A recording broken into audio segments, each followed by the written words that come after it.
I used to visit the mountains regularly, as often as life would allow. There's something incredibly calming about being away from the bustle of the world. For a short time, I didn't have to check my phone, worry about bills, or keep in touch with friends. It was just me and the beauty of nature. Every year, I would stay in the small town of Cedar Ridge overnight, so I could start my day early, away from the crowds. Over time, I became a familiar face in town and made a few local friends, including some of the people working at the diner where I often grabbed a quick meal before heading out into the mountains. They likely knew who I was. My car and I would navigate the winding Ridgeview Road, stopping at various viewpoints to take in the breathtaking views. The sprawling hills covered in soft green, dotted with patches of snow from past storms, were always a sight to behold. I would take in the cool mountain air, stop occasionally, and breathe in deeply to help my body adjust to the altitude. That's how I used to enjoy it, at least. I haven't been back in a few years. I think it was about 3 years ago that everything changed. I don't like to think about it too often because the memories tend to resurface unexpectedly and overwhelm me, causing my chest to tighten and making it difficult to breathe. It's as if I can still hear the creature's footsteps echoing in my mind. But I'm getting ahead of myself. I began seeing a therapist after the event. She suggested I write it all down or share it with others, hoping that it would help me move on. So here I am, sharing it. I'm not sure if this will bring me any relief, but at this point, I'm willing to try anything. Maybe putting this all to rest will help me sleep through the night without waking up in a panic. It all started about 3 years ago, as I said. If the opportunity presented itself, I would return to the mountains multiple times a year, and this time it was no different. I had saved up enough vacation time, so I decided to treat myself to an extended break. It was warmer than usual, since I usually preferred to visit during the colder months. I arrived in town, booked a room in the same hotel as my previous stays, and settled in before going to bed. I planned out my route for the trip, marking the locations I wanted to visit and sharing them with a friend. I had been here many times, and while it was always beautiful, I liked to go off the beaten path when I could. I also wanted someone to know where I'd be in case anything went wrong. The next morning, I grabbed a meal at the local diner, chatting briefly with the workers there, and showed them my planned route. With enough fuel to last most of the day, I headed out. The first stop was a drive up Ridgeview Road to an old ghost town called Ironwood, which I was surprised I had never explored. I pulled over, taking a moment to look at the elevation between me and the town, now just a small blur on the horizon. After turning off my car and locking it, I was relieved to find the trail to Ironwood nearly empty. The fewer people around, the more connected I felt to the environment. It was like watching a movie in a theater with no distractions. Just me and the quiet of the mountains. Looking back, I can now see the signs I missed. You hear all sorts of sounds in the wilderness, and it can be difficult to tell what's out of the ordinary. I remember hearing what sounded like distant drumming, rapid and deep, though the weather hadn't called for such sounds. I initially brushed it off as a tree snapping in the distance, but I couldn't shake the feeling something was off. Still, I pressed on, breathing deeply and continuing up the trail. I came across a large set of tracks in the trail. It looked like the imprint of a bear, which wasn't uncommon in the area. The hike to Ironwood wasn't terribly difficult, and after about 2 hours, I found myself standing in the remains of an old mining town. It had been abandoned in the late 1800s when the silver mine proved to be unprofitable. There were remnants of cabins and small foundations scattered around the area. It felt surreal to stand there in this quiet ghost town nestled in the mountains. I took a moment to rest against a tree, drinking some water, but something didn't feel right. It was as if I could feel someone or something watching me. I looked around, trying to pinpoint the source, and that's when I saw it. A shadow moving at the edge of the tree-line. At first, I thought it might just be a trick of the light, but as the shape shifted, it became clear it wasn't just a dark patch of trees. It was something much larger. My first thought was that it might be a bear or an elk, but it was far too tall to be either. I remained still, hoping it hadn't noticed me. When the shadow disappeared back into the trees, I thought it was safe to leave. But as I turned to go, I heard a sound. A loud cracking of trees that lasted much longer than I had expected. It was like a warning being sent across the mountain. By the time I reached the edge of the ghost town, I saw the shadow again. This time it was closer. I could make out the shape more clearly, and I saw something I could never forget. Antlers, but not like those of a regular elk. These were massive, like those of a moose, but even bigger. I backed away slowly, heart pounding in my chest. I couldn't understand what I was looking at. As I moved, I heard the creature shifting through the trees behind me. When I finally looked up, I saw its glowing eyes, two sets, one above the other, watching me. Terrified, I decided it was best to leave the area quickly and quietly, hoping the creature would consider the abandoned town its territory and leave me alone. I made my way back down the trail, but not far into the hike, I found a large footprint in the dirt. It was so big that my foot barely covered half of its size. Whatever it was massive. Still shaken, I decided to head to my next destination. As I made my way to Bear Lake, I noticed the area was unusually empty, despite being a popular spot for hikers. It felt like something was off, like the place had been abandoned for some reason. I found a large rock by the shore and sat down, watching the ripples in the water, trying to calm myself. But something wasn't right. Across the lake, the treetops were swaying unnaturally, almost like a storm was blowing through. The noise grew louder, and I realized the creature had been following me, not just warning me. Before I could react, a massive rock hurtled out of the treetops and crashed into the lake, sending waves in all directions.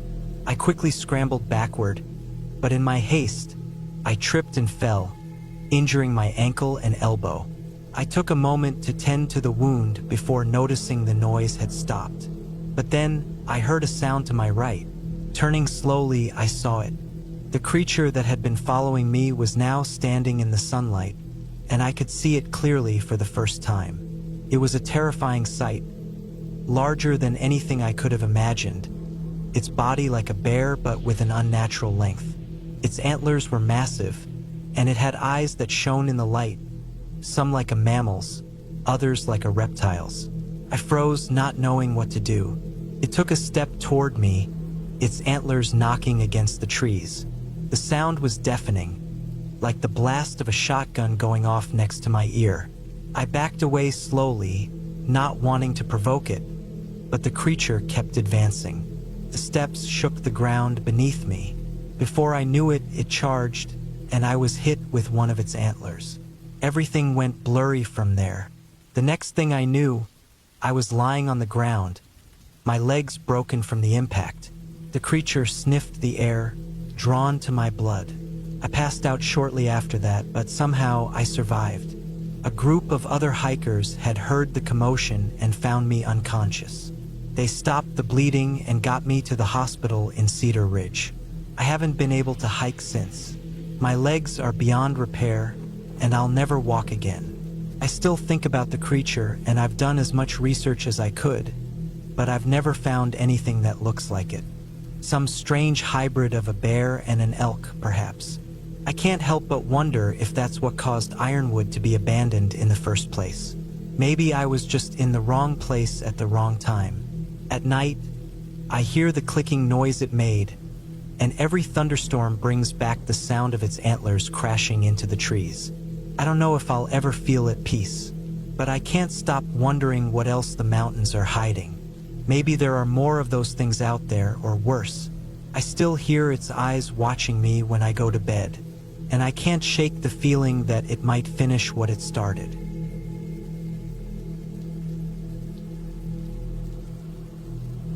Before heading off to college, my friends and I decided to go on one last trip together.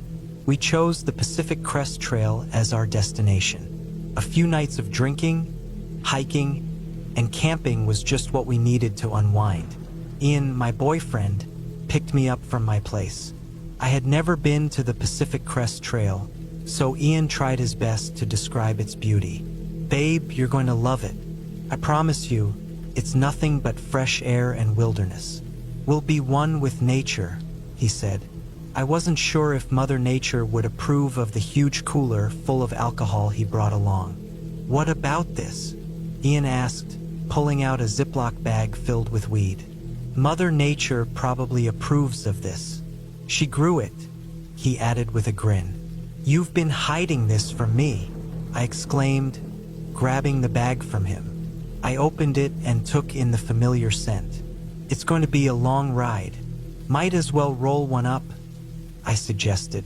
"Sounds perfect," Ian said, then called our friends to meet us at the spot. He connected his phone to the Jeep's radio and started playing an 80s rock playlist. I lit the joint and we settled in for the long ride. We decided to meet at the Bridge of Souls. It's located where the Columbia River, several historic trails, and the Pacific Crest Trail all converge. We carefully crossed the narrow bridge, which didn't have a shoulder, making it a bit tricky since we had to share it with cars and trucks. Once we crossed, we hiked for a bit before veering off the main trail to find a nice camping spot near the river. There were 6 of us: Nova and his girlfriend Tessa, the twins Sadie and Katie, and Ian and me. I sat back with a cold drink, soaking in the beauty of the surroundings. The sky had turned a fiery orange as the sun dipped behind jagged mountains, meeting the wild river below. Nova and Ian began to start a fire as darkness settled in, and we all continued drinking and chatting about high school and future dreams. As the night went on, Ian grew quiet, staring out at the river. "What's up?" I asked him. "I think I see something," Ian said, pointing to the water. We all turned to look, and sure enough, we could make out the shape of a boat not far from the shore. "I see it too," Katie said, squinting. Nova grabbed something from his bag and twirled it in his hand before pointing it toward the boat. "Is that a gun?" I asked, my voice shaky. "It's a flare gun," Ian said, taking my hand to calm me. Nova fired the flare, and it soared into the sky, lighting up the boat and the surrounding area. 2 figures in orange hoodies stood in the boat, staring back at us. "Oh my God, they're watching us," Sadie gasped. "Get out of here, you creeps," Nova yelled. Nova and Ian picked up rocks from the shore and threw them at the boat. After a few moments, we heard the engine roar to life, and the boat sped off into the dark. We tried to shake off the unease and kept partying until we all passed out in our tents. I woke up the next morning to shouting outside. I dragged myself out of my tent, squinting against the sunlight, my head pounding from the night before.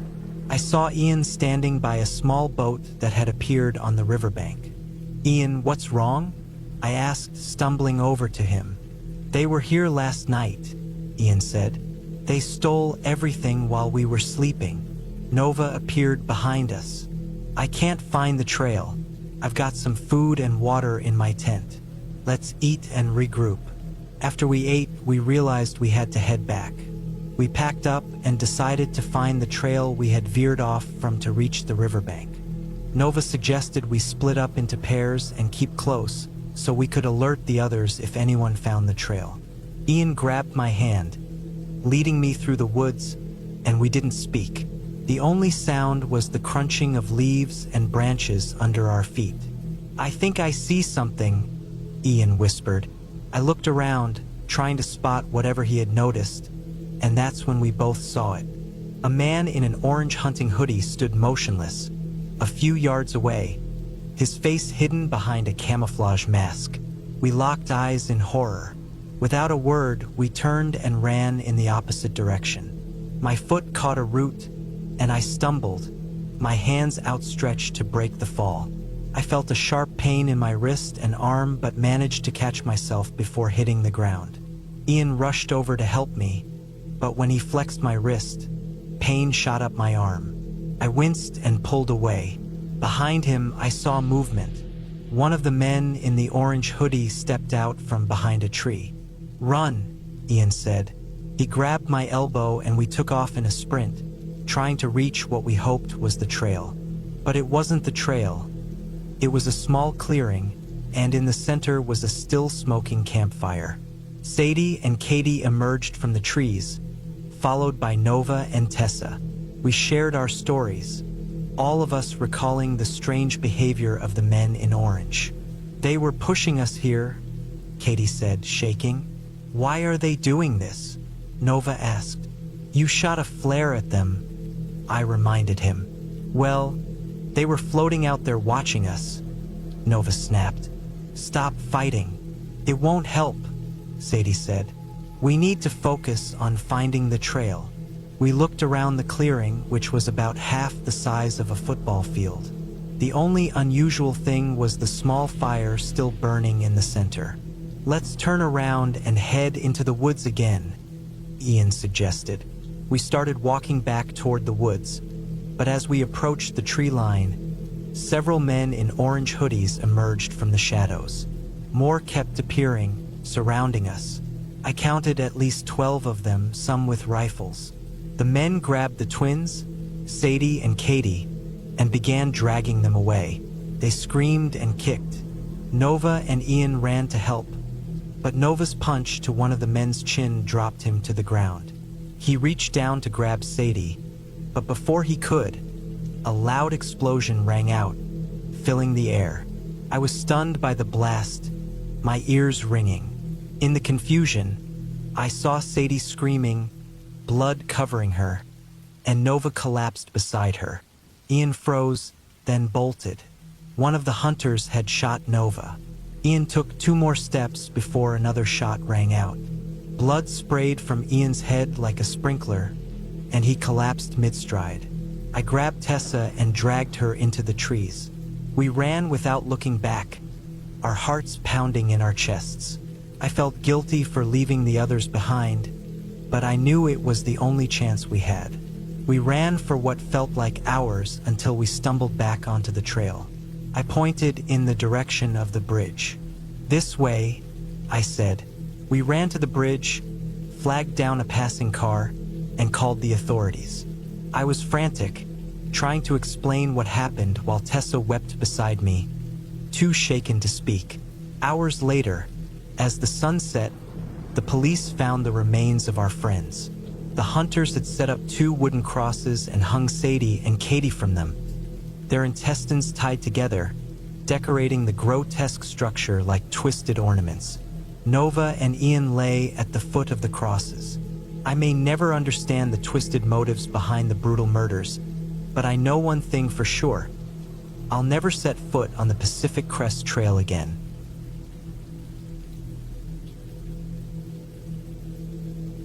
I never imagined that my journey on the mountain trail would become the source of one of the most terrifying experiences of my life.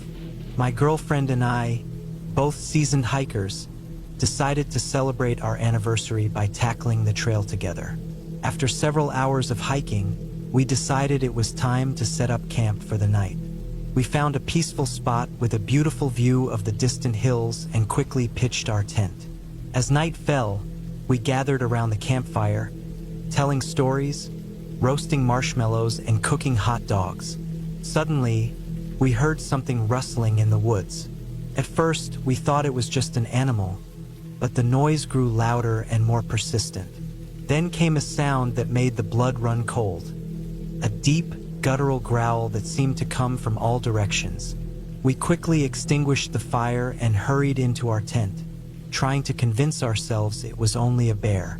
But deep down, we knew something was off. We were experienced hikers and had spent countless nights outdoors, but the sounds we were hearing didn't make sense. We lay in the darkness, listening closely as the growling continued to intensify. Then the tent started shaking violently. Scratching sounds came from outside. It was clear that whatever was out there was trying to get inside. My girlfriend and I clung to one another, frozen in fear, not knowing what to do. We could hear heavy breathing and the unmistakable sound of claws tearing through the fabric. The growls were growing louder and closer. In that moment, we thought we might not make it out alive. We whispered to each other that we loved one another, thinking this was the end. Just when we felt there was no hope left, the tent ripped open, and we saw a horrifying sight. A massive creature, covered in matted fur and with razor-sharp teeth, stood before us. It was unlike anything we had ever seen. The creature let out a deafening roar that echoed through the forest. We were sure it was the last sound we would ever hear. But then, out of nowhere, a bear charged into the scene, roaring in challenge. It seemed like the bear was trying to defend its territory. The two creatures clashed in a brutal fight, tearing into each other with claws and teeth. It was a savage battle, and I can't say who emerged victorious as they disappeared into the trees. Seizing the opportunity, my girlfriend and I sprinted as fast as we could, not daring to look back. We ran until we reached the mountain trail, where we found the nearest ranger station and joined up with some other hikers. We told them what had happened, and they quickly arranged for us to be airlifted to the hospital. We were lucky to survive and get out of there, but I still don't know what nearly took our lives that night. Years later, I did some research and discovered that it was the time of year when many bear cubs are born, so it's possible that the creature we encountered was a mother bear protecting her young. Whatever it was, I can't help but be thankful to nature, and to that bear, for intervening when it did.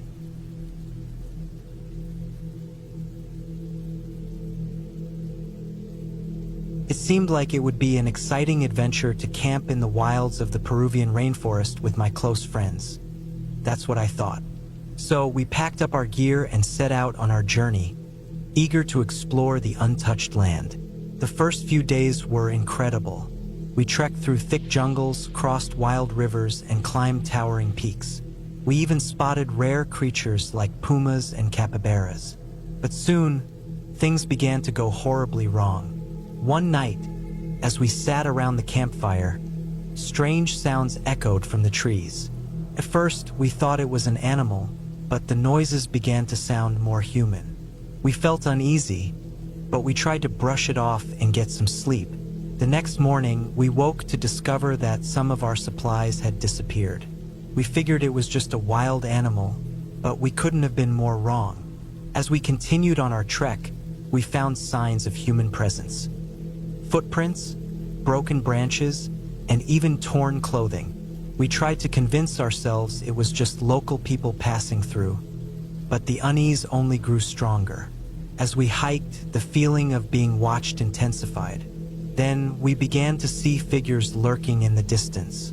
Every time we turned to look, they would vanish. By now, we were petrified, but we didn't want to give up just yet. That was until we encountered the tribe. I had read a lot about this area before we left, but I had never heard of any uncontacted tribes living here. Still, I had learned it was possible. They were a fearsome group, draped in rough animal pelts and carrying primitive weapons. They didn't speak our language, and we couldn't understand theirs. It was clear they didn't want us there, and we knew we had to leave before things escalated. But before we could escape, they attacked us. We tried to defend ourselves, but they outnumbered us and knew the land much better. We had no choice but to abandon our gear and run for our lives. Lost and stranded in the wilderness with no way to contact the outside world, we grew weaker by the day. Our food and water ran out, and we were on the brink of giving up. But we refused to let the unknown tribe defeat us. After what felt like an eternity, we finally made it back to civilization. But the memories of that terrifying journey still haunt me. I bear the scars of the cuts and bruises I sustained from running through dense underbrush and falling while escaping. We narrowly avoided a number of traps and strange contraptions they had set up around the forest, likely for protection or hunting. Now, whenever I hear strange noises in the woods, I remember that camping trip and shudder at the thought of what might have happened if we hadn't escaped. It's not a story I share often, but it's something that stays with me every night.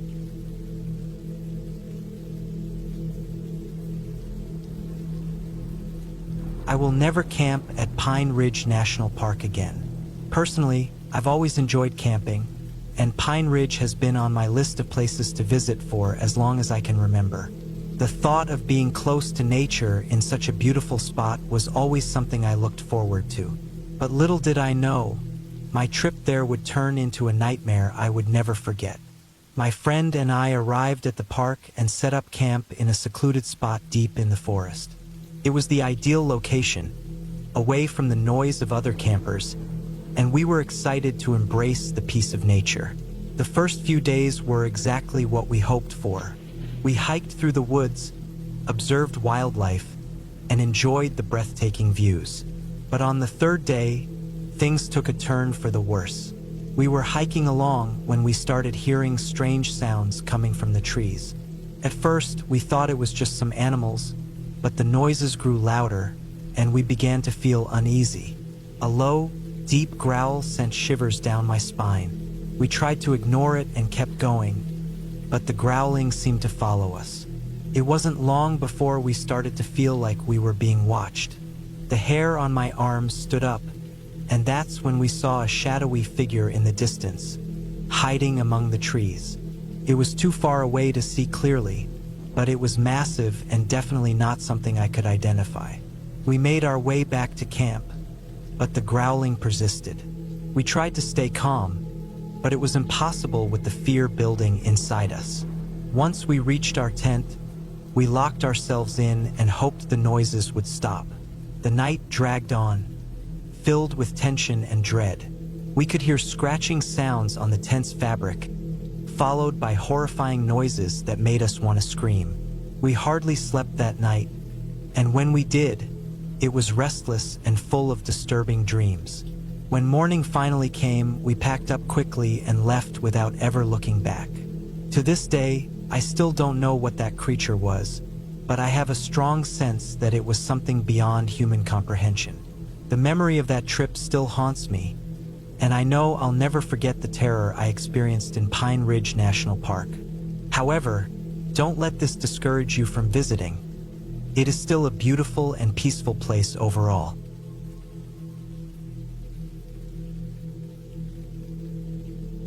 It was meant to be a once-in-a-lifetime adventure, an opportunity to escape the daily grind and reconnect with nature deep in the rugged forests of the Pacific Northwest. But as darkness took over and the campfire flickered, my companions soon realized they weren't alone. At first, it was just unusual sounds in the trees, rustling leaves and breaking twigs. But then they saw a towering figure standing at the edge of the clearing. Its eyes glimmered in the firelight, and its breathing came out in deep, unsettling grunts. One of us grabbed a camera, eager to capture a glimpse of this unknown being. But as they crept closer, the creature let out a deafening roar that sent everyone running back to the supposed safety of the fire. For hours, we heard the creature circling our camp, taunting us with eerie howls and chilling screams. It seemed like it was enjoying our fear, playing with us. As the hours dragged on, the group became increasingly frantic. With no weapons or means of defending ourselves, we realized we might not survive the night. Just when we had almost lost all hope, the creature vanished without a trace, leaving us frozen with fear. Shaken to our core, we quickly packed up and fled the wilderness, swearing never to return to that cursed land. Even now, many years later, we still recount the story of our encounter with the elusive forest giant as a warning to others about the perils that lurk in the wild. And whenever we hear an unfamiliar noise in the night, we can't help but wonder if the creature is back, lurking in the shadows, ready to torment us again.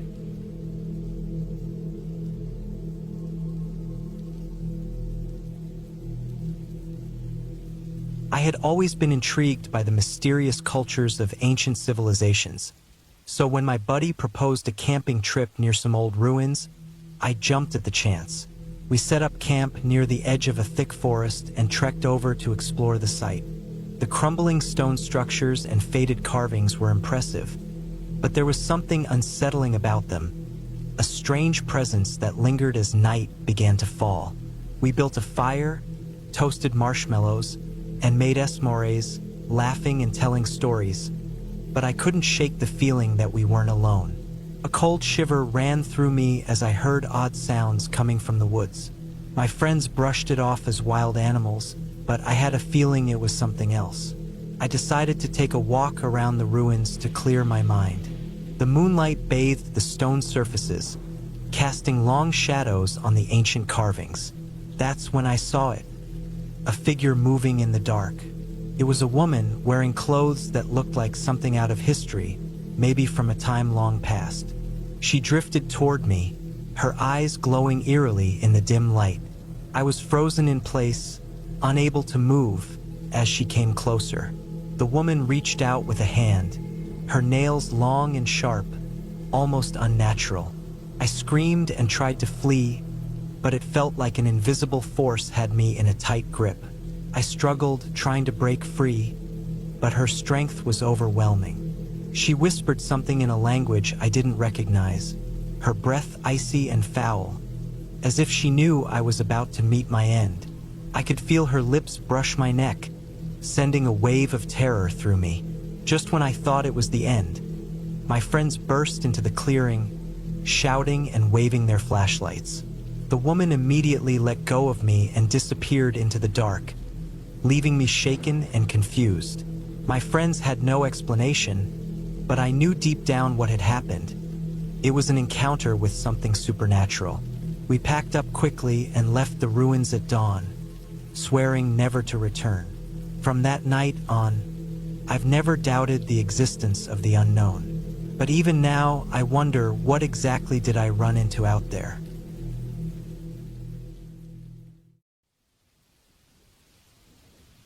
The first couple of days passed quietly. I spent my time hiking through the woods, reading, and sitting by the lake. The air was cool and refreshing, the kind that fills your lungs and makes you feel alive. At night, the darkness was deep, except for the light of the full moon and the soft orange glow from my fire. On the third night, I was woken by a noise. It wasn't loud, but it was enough to pull me from sleep. A crunch, like a footstep on dry leaves, came from outside. I lay still, listening. My heart raced in my chest, and I slowed my breathing as I strained my ears. Nothing. I told myself it was probably just an animal, maybe a deer or a raccoon. But the sound didn't return, and eventually I fell back to sleep. The next morning, I noticed something strange. There were footprints in the dirt outside the cabin. They were faint but clearly human. I stared at them for a while, trying to figure it out. They led from the woods to the cabin and stopped near the porch. There were no tracks leading away, meaning whoever had come didn't leave the same way or was still around. A sense of unease washed over me. This wasn't a well-traveled area, and the nearest neighbor was miles away. Maybe it was a lost hiker or someone needing help, I thought. But I hadn't heard anyone calling, and the prints didn't look fresh. I spent the day trying to shake the feeling of being watched. I told myself I was overthinking it. I even hiked to the lake again, hoping the fresh air would help clear my head. But the feeling lingered. I kept glancing over my shoulder, half expecting to see someone standing in the trees. That night, I locked the door and windows before going to bed.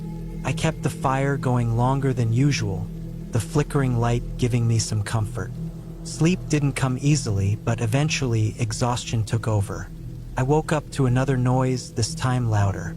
It was a thud, like something heavy hitting the porch. My eyes shot open, and I sat up in bed, heart racing. The sound came again, followed by a slow creak, like someone stepping onto the wooden boards. I grabbed the flashlight from the nightstand and crept to the window. The cabin was dark, except for the moonlight filtering through the trees. I hesitated before pulling back the curtain, dreading what I might see. Nothing. The porch was empty, but as I scanned the tree line, something caught my eye, a figure. A man standing at the edge of the woods, barely visible in the shadows. He wasn't moving, just staring in my direction. I froze, my mind racing. What was he doing out there? Was he the one who left the footprints?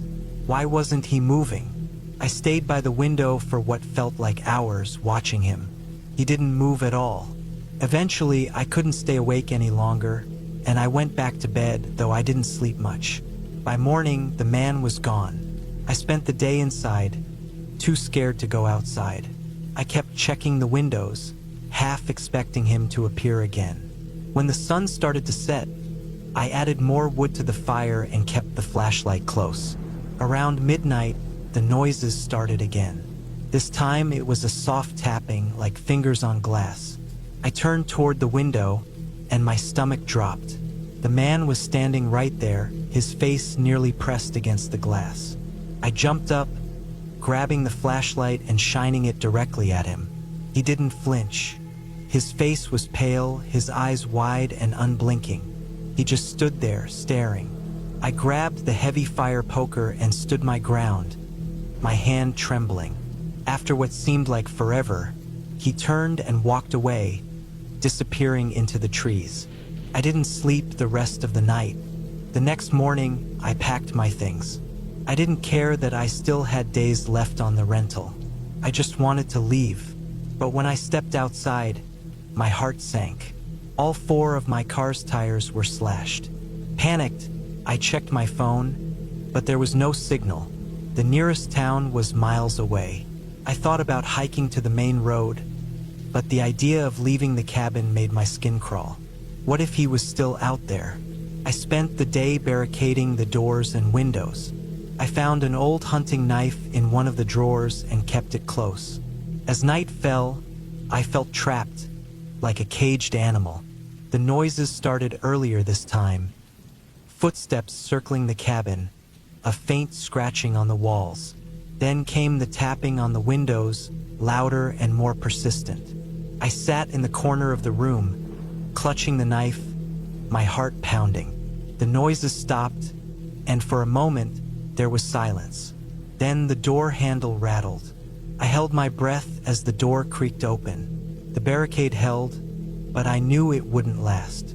The man stepped inside, his pale face glowing in the firelight. He looked at me, and his lips curled into a smile. That's the last thing I remember before everything went dark. When I woke up, the sun was rising, and the man was gone. My car was untouched, and there were no footprints or signs that he had ever been there. But I know what I saw, and I'll never forget the way he looked at me. I left the cabin and never went back. But sometimes, when I close my eyes at night, I still see him standing in the shadows, watching.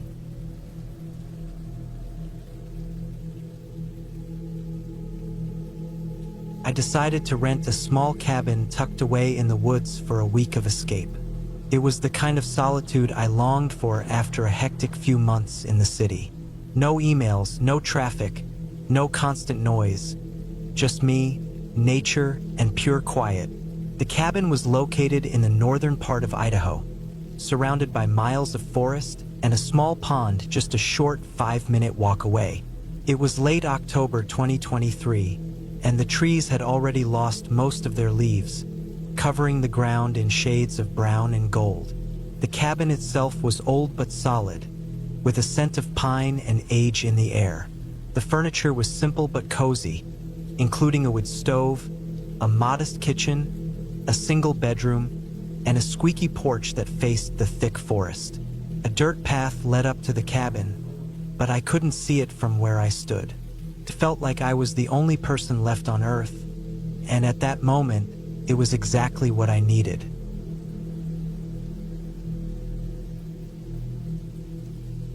I've always liked the thought of being alone in a secluded place, just me and nature.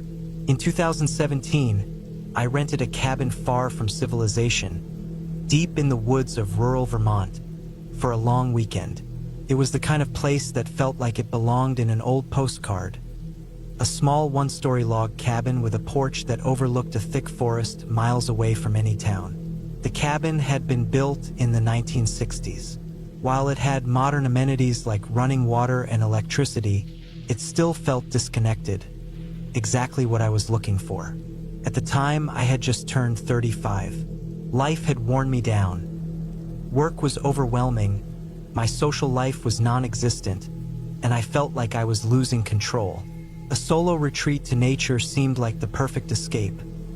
No calls, no emails, no worries. I packed just a few necessities: canned food, a camping stove, a knife, and a couple of books. I left my phone at home on purpose. The drive to the cabin was uneventful, and I arrived in the late afternoon. The place was tucked away in a dense forest, with a narrow gravel road leading to it.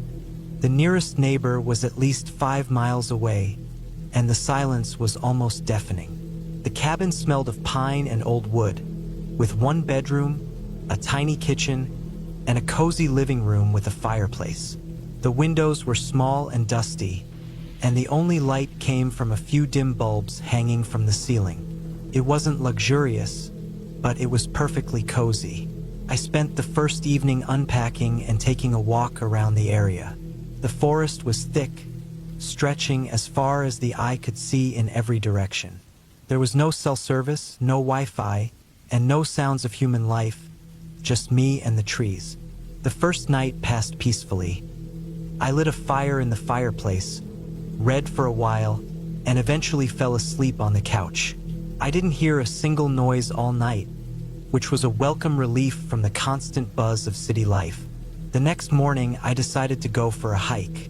I had a map of the area, though the trails were poorly marked, so I made mental notes of landmarks as I walked. About half a mile from the cabin, I found an old wooden bridge crossing a creek, and further down the path, a large boulder that looked like a bear. As I ventured deeper into the woods, I began to notice how quiet it was. Too quiet. There were no birds, no sounds of animals, no rustling of leaves. It felt odd, but I convinced myself it was nothing. After about 2 hours, I decided to turn back. By the time I got back to the cabin, the sun was setting, and the shadows of the trees stretched long across the ground.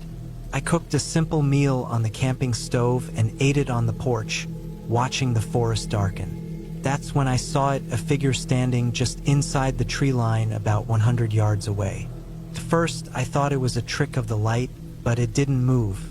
It was too far to make out clearly, but it looked like a woman, wearing what seemed to be an old, torn dress. I stared at her for a while, trying to make sense of it. My rational mind told me it was just another hiker or maybe a shadow cast by the trees, but something in my gut told me otherwise.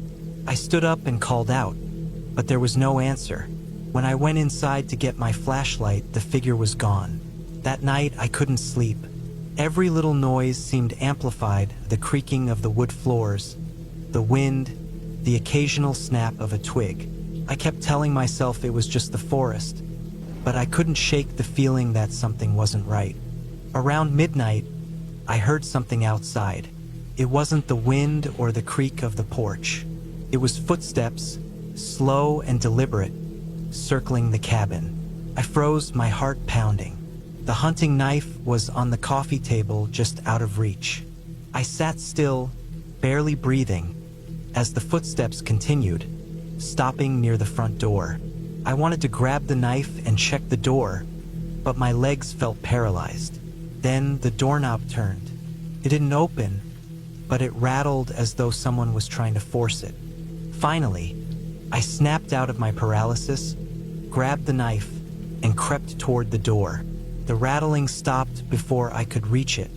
When I opened the door, no one was there. I stepped out onto the porch and shined my flashlight into the woods. The beam of light cut through the darkness, but all I could see were trees and shadows. Still, the feeling of being watched wouldn't leave. The next day, I stayed inside the cabin, too uneasy to venture out. I didn't hike or even leave the cabin at all. I locked the doors and windows and kept the knife close. Occasionally, I thought I saw movement in the trees, a flicker of a shadow, the rustling of leaves, but I could never be sure. As evening approached, I decided I'd had enough. I packed my things and prepared to leave first thing in the morning. The last night was even worse than the one before. Around 2 a.m., I was woken by the sound of tapping on the bedroom window.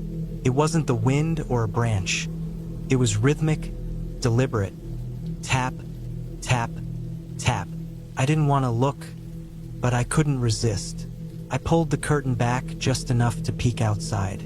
There she was, the same woman from earlier, standing a foot away from the window. Her face was pale, her eyes dark, and her expression was blank. She didn't move or blink. I stumbled back, my heart racing. When I gathered the courage to look again, she was gone. The rest of the night was a blur. I stayed awake, clutching the knife, jumping at every sound. When the sun finally rose, I packed up and left without looking back. Afterward, I reported everything to the local sheriff, but they couldn't find anything. No footprints, no signs of anyone having been there. I never returned to that cabin, and I don't plan to. Whatever I saw, or thought I saw, felt far too real to dismiss. All I know is that I wasn't alone, and I never want to be again.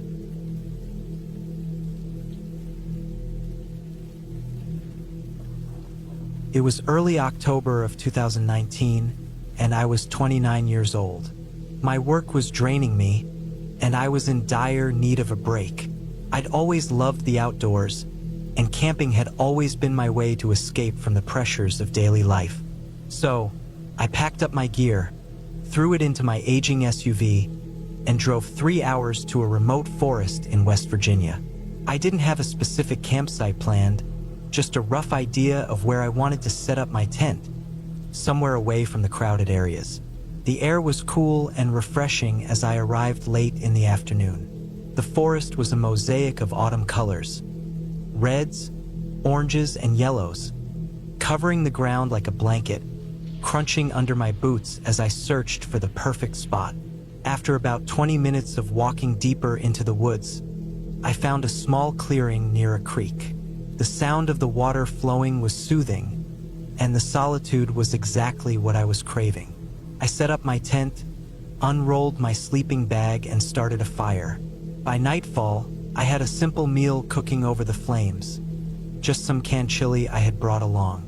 The night was quiet, the kind of peace where you can hear every leaf rustling, every snap of a twig, every distant call of an owl. As the fire crackled, I leaned back in my camp chair and gazed up at the sky. The stars shone brighter than I'd seen in ages, reminding me why I loved being out in nature. Out here, everything felt simpler, quieter. Around 10 p.m., the temperature dropped, and I added another log to the fire, deciding to call it a night. I crawled into my tent, zipped up my sleeping bag, and closed my eyes, listening to the gentle flow of the creek nearby. But then something woke me. At first, it was subtle, a faint rustling outside. I tried to tell myself it was just the wind or an animal, but the sound persisted. It wasn't the usual scurrying of a squirrel or the soft crunch of a deer moving through the brush. It was deliberate, slow, and heavy. I held my breath, trying to hear it better. The sound circled my tent, stopping every few seconds before starting again. My heart began to race, but I forced myself to remain still. I wasn't about to unzip the tent and check it out. Instead, I reached for the knife I kept near my sleeping bag. A small but sharp blade meant more for utility than self-defense.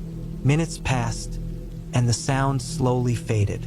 I began to relax, convincing myself it had been some curious raccoon or something harmless. But just as I was about to drift back to sleep, a noise froze me in place. A low, guttural grunt, followed by a high-pitched, almost human-like whine. I sat up, gripping the knife tightly, my eyes scanning the shadows outside the tent. One of the shapes didn't look right. It was taller, thinner, and the way it moved was strange, unnatural. It didn't sway like a person or animal. It shifted almost like a puppet on strings. Then it stopped. I could hear the sound of breathing, heavy, rasping, not my own. Whatever was out there was struggling to inhale. The shadow moved closer, and I could see the outline of long legs, oddly jointed, in a way that didn't make sense. Then it spoke.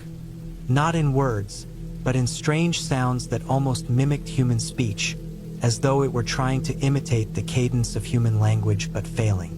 I froze, my mind racing to make sense of it. Person? No, the shape was wrong. An animal? No animal I knew made sounds like that. The shadow moved again, retreating slightly, and I took the chance to grab my flashlight. I flicked it on and shone it at the tent wall. The shadow vanished instantly, as if it had never been there. I stayed awake the rest of the night, every muscle tense, listening for any sign of movement. But whatever had been outside didn't return. When the sun finally rose, I unzipped the tent and stepped outside cautiously, knife still in hand. The fire had burned out, leaving only smoldering embers. The clearing looked the same as it had the day before, but something felt off. I walked around the campsite, looking for tracks or any other signs of what I had seen. Near the edge of the clearing, I found them, hoof prints, but elongated, as though they had been stretched unnaturally. They didn't belong to any deer I'd ever seen. I packed up quickly, my hands trembling as I shoved the last of my gear into the car. I glanced back at the forest. It was quiet, too quiet, and I couldn't shake the feeling that I was being watched. As I drove away, I tried to convince myself that it had just been a sick animal or that my mind was playing tricks on me from exhaustion. But deep down, I knew that wasn't the case. That night, I did some research on creatures that mimic human speech, looking into folklore and anything that might explain what I had seen. Most of the stories seemed too outlandish, rooted in legend. But then I found accounts of creatures that could mimic human speech, ones that wore the guise of animals but were something else entirely. I don't know what I encountered that night, but I've never gone camping alone again. And every so often, when I'm by myself in the dark, I think I hear that same rasping breath, that same unnatural whine, just faint enough to make me wonder if it was real.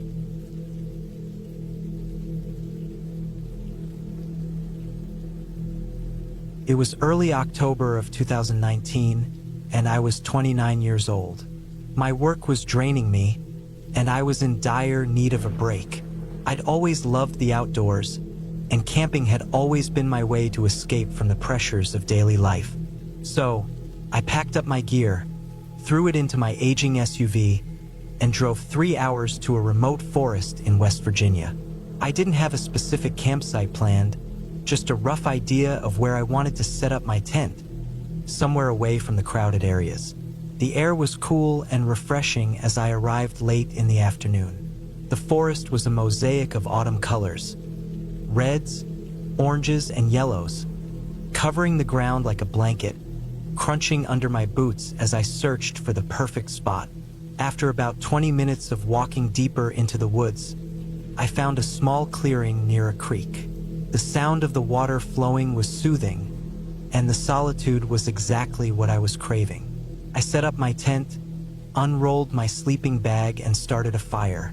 By nightfall, I had a simple meal cooking over the flames, just some canned chili I had brought along. The night was quiet, the kind of peace where you can hear every leaf rustling, every snap of a twig, every distant call of an owl.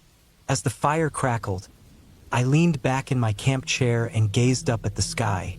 The stars shone brighter than I'd seen in ages, reminding me why I loved being out in nature.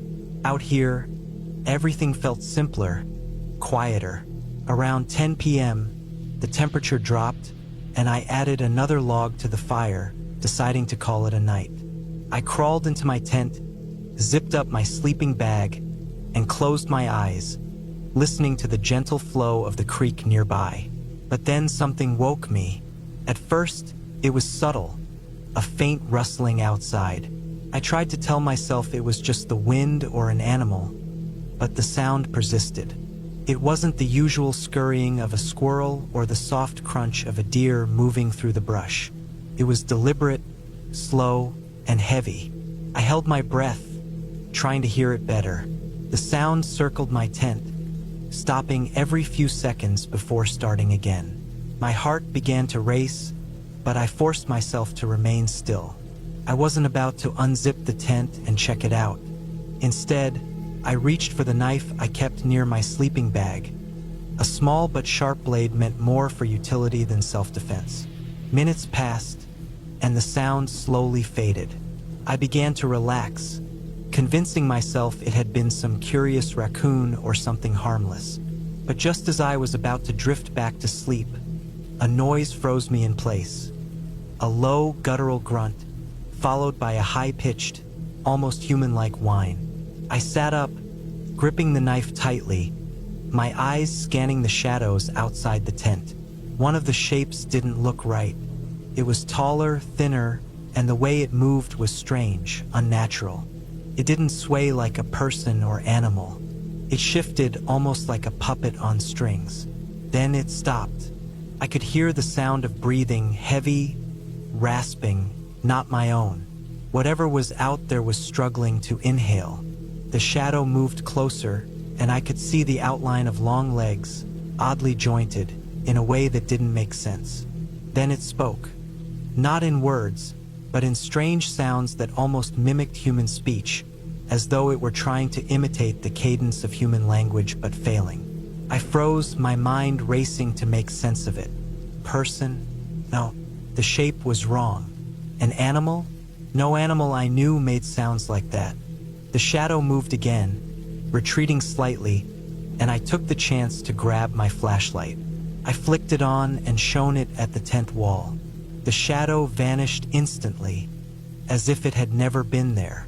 I stayed awake the rest of the night, every muscle tense, listening for any sign of movement. But whatever had been outside didn't return. When the sun finally rose, I unzipped the tent and stepped outside cautiously, knife still in hand. The fire had burned out, leaving only smoldering embers. The clearing looked the same as it had the day before, but something felt off.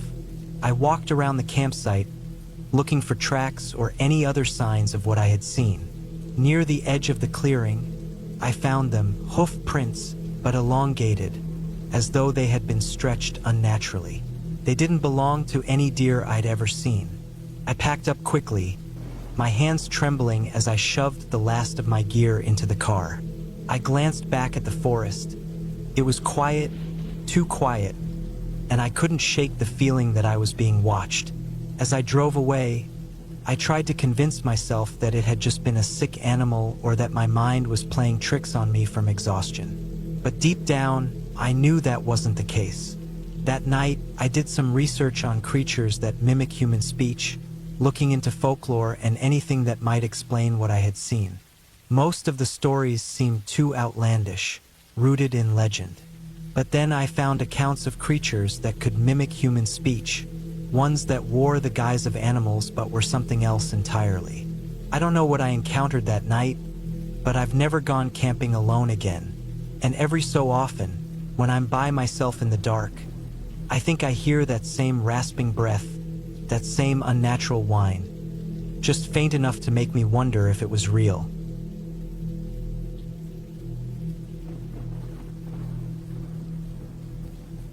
It was early autumn, in September 2019, when I chose to rent a secluded cottage in the wilderness of northern Wisconsin. I needed time to myself, away from the city, work, and people. At 33 years old, living in Milwaukee, the constant hustle of urban life had worn me out. The cottage was modest, nestled deep in the forest, and had no internet connection. Exactly what I was looking for. Peace and quiet. The journey took roughly 5 hours. I navigated winding back roads flanked by thick forest, the trees arching overhead to form a canopy that dimmed the sunlight. By the time I reached the gravel driveway, the sun was setting, casting a golden glow over the woods. The driveway was overrun with grass and brambles that scraped against my car as I pulled up. The cottage looked like its online photos, small, weather-beaten wooden walls, a sharply angled roof, and a porch with a slight sag. It was far from fancy but functional, with a wood stove for heat, a compact kitchen, a tiny bedroom, and a bathroom with running water. Behind it stretched an endless forest. The closest town was at least a 25-minute drive away. It felt remote, just what I wanted. On my first day, I unpacked groceries, stacked wood for the stove, and familiarized myself with the place. The woods around me were eerily quiet, broken only by the occasional rustle of leaves or distant bird calls. The stillness was a stark contrast to the constant noise of city life. When night fell, it was pitch black outside. I lit a few lanterns and sank into a chair with a book, soaking in the solitude. The first couple of days passed uneventfully. I spent time walking nearby trails, preparing simple meals and reading. Disconnecting felt freeing, giving my thoughts room to wander. But by the third night, unease crept in. It started as a prickling sensation, as if unseen eyes were on me. I brushed it off, blaming my imagination, but the feeling persisted. I kept glancing toward the windows, half expecting to see a figure lingering in the shadows. That night, I woke abruptly around 1:30 a.m. to faint sounds outside. It was subtle at first, leaves crunching softly, but it was enough to keep me alert. Lying still, I listened intently. Then came the sound of slow, deliberate steps circling the cottage. I convinced myself it was a raccoon or deer, but deep down I knew it wasn't. The steps were too heavy, too measured. The steps halted near the porch, followed by the creak of wooden planks. Fear gripped me. My heart pounded so loudly I was sure it could be heard outside. I reached for the flashlight beside my bed but stayed still, unwilling to make noise. Finally, summoning courage, I moved to the window. The porch was empty, and the darkness beyond was impenetrable. The footsteps didn't return that night, but I barely slept. The next morning, I found strange footprints near the porch, barefoot, elongated, and unnatural. I stared at them, struggling to comprehend who or what might have left them. I tried to shake the feeling of dread, going for a long hike to clear my mind, but every snap of a twig set my nerves on edge. The oppressive sense of being watched never left me. On the fourth night, I locked every door and window, wedging a chair beneath the front door handle for added security. But around midnight, a tapping noise started at the bedroom window, slow, deliberate, and rhythmic. My stomach dropped. The bedroom was on the second floor. Frozen, I listened as the tapping continued, each knock drilling fear into me. Eventually, it stopped, and silence filled the room. I didn't move until dawn. The following morning, I discovered deep scratches on the window frame, as though claws had raked across it. My unease turned into full-fledged terror. I considered leaving but felt an inexplicable force keeping me there, as though the forest itself didn't want me to go. The final night was the worst.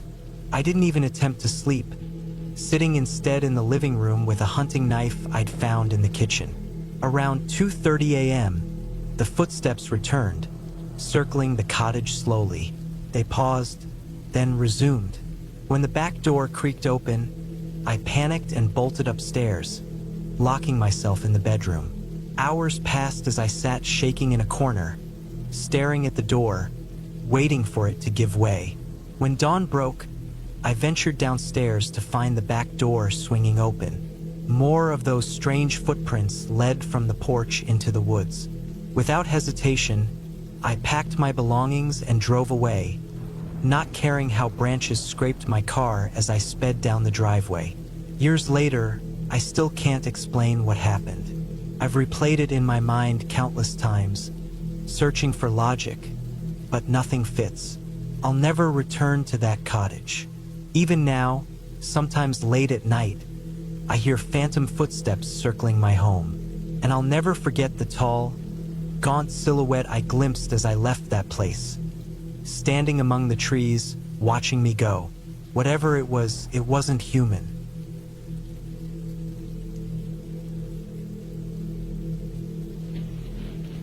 I was 27 when I chose to leave the bustle of the city for a while. My job at a tech company in Chicago had drained me, and I thought a break from the endless noise and rush would do me good. A friend told me about a small, quiet town in northern Vermont, near the Green Mountains.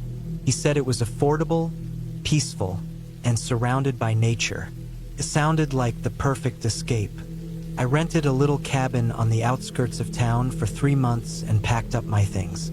The cabin was a modest, single-story structure with a weathered brown roof and a porch that leaned slightly in the center. It was nestled at the edge of a thick forest, with a narrow gravel road winding up to it. The air was fresh, the nights were calm, and for the first couple of weeks, I felt like I'd made the right decision. My mornings were spent hiking on nearby trails, and my afternoons reading or sketching. The forest was breathtaking, full of tall fir and maple trees that seemed to stretch endlessly. The only sounds were the rustling of leaves, the occasional call of a bird, and the crunch of my boots on the dirt paths. But there was one peculiar thing: a quarry about 3 miles from the cabin. It wasn't marked on any maps I'd looked at, and I only came across it by chance one day. I had followed a faint path that led me to a clearing. The ground dropped off into a shallow pit filled with gray stones and overgrown brush. Something about the quarry felt wrong. The air was cooler there, and the stillness was almost oppressive, as though the forest was holding its breath. I didn't linger. It was probably just an abandoned quarry from decades ago, yet something about it left me uneasy. In the following weeks, I tried to avoid the quarry, but no matter which paths I took, I always seemed to end up near it. The trails were faint and confusing, and even when I thought I was heading the opposite way, I'd find myself back at the clearing, staring at the gray stones. One afternoon, I noticed something unusual: footprints in the dirt near the quarry's edge. They were fresh but didn't look like boot prints. They were bare feet, with the toes splayed wide, as if someone had walked through mud and left tracks. A chill ran down my spine. The quarry was far from any houses, and the road to my cabin hadn't shown signs of recent traffic. Who would be wandering barefoot in the middle of the woods?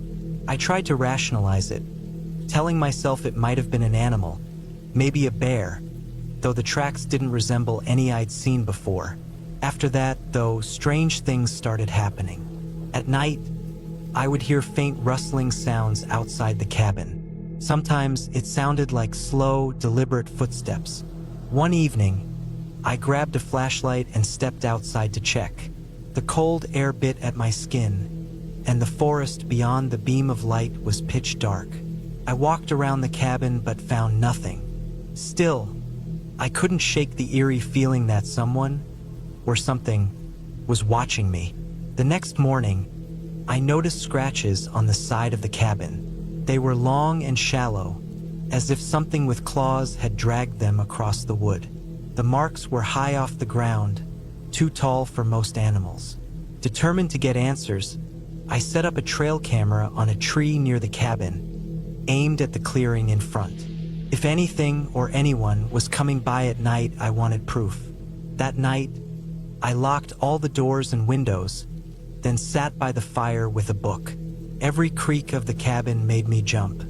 Exhaustion eventually took over, and I fell asleep in the chair. The next morning, I retrieved the camera and checked the footage. Most of it was uneventful, shadows shifting and squirrels darting by. But around 2:30 a.m., the camera captured something. A figure stepped into the clearing. It was tall and thin, almost unnaturally so. The camera's infrared lens made everything appear in shades of gray, but it was clear this wasn't an animal. The figure stood motionless for what felt like forever, facing the cabin. Then it turned and walked away, vanishing into the trees. My stomach churned. It wasn't just the figure itself that frightened me.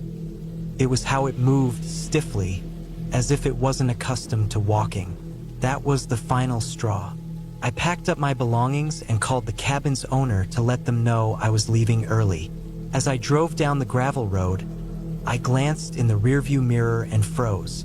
A figure stood at the edge of the trees, watching me. It didn't move, even as I pressed the gas and sped away. I didn't stop driving until I reached the city. I never went back to the cabin, and I never found out what that figure was. Months later, out of curiosity, I searched online for information about the area. I found vague references to the quarry, but nothing substantial. One forum post caught my attention. It mentioned that the quarry had been used for mining in the early 1900s and that there were rumors of people disappearing around that time. I try not to dwell on it, but sometimes I dream of the quarry. In those dreams, I'm standing at the edge, looking down at the gray stones, and every time, I feel like something is staring back at me.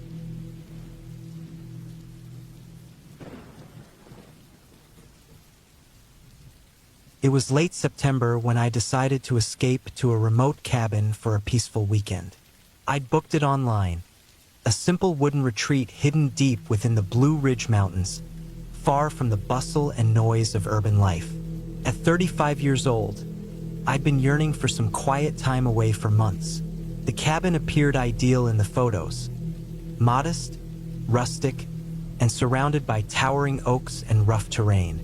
The drive took nearly 5 hours, and by the time I arrived, the sun was sinking below the horizon. The cabin was smaller than I'd imagined, but had a cozy charm. Made of aged timber, it had a steep, weathered roof and a small porch with a couple of wooden chairs facing the gravel path. There was no cell service, which was fine by me. I wanted to unplug. As I unpacked, the silence was almost unnerving. No car horns, no chatter, only the chirping of crickets and the soft rustle of leaves in the gentle wind.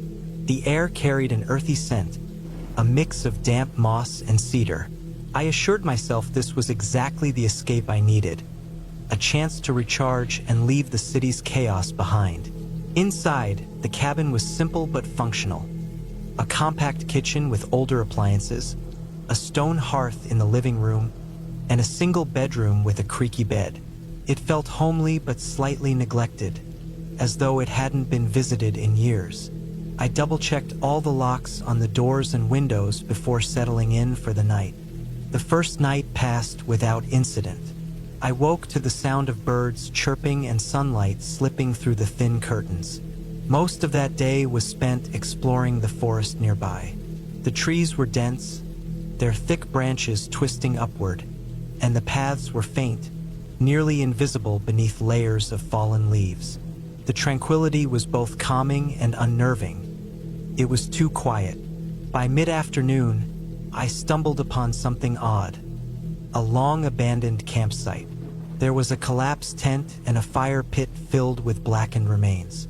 Rusty cans and scraps of fabric littered the area. It looked untouched for years, yet it filled me with unease. I quickly retraced my steps back to the cabin. That evening, as I relaxed on the porch with a drink, I noticed the woods had changed. The birds had gone silent, and even the wind seemed to have stilled. The air felt thick and heavy. I shrugged it off, blaming my nerves.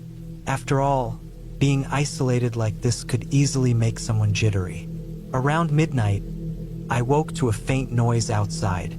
It wasn't loud, just the soft crunch of dry leaves. I froze, straining my ears. The sound came again, closer this time. I convinced myself it was probably a deer or some other animal. Grabbing my flashlight, I tiptoed to the window by the door.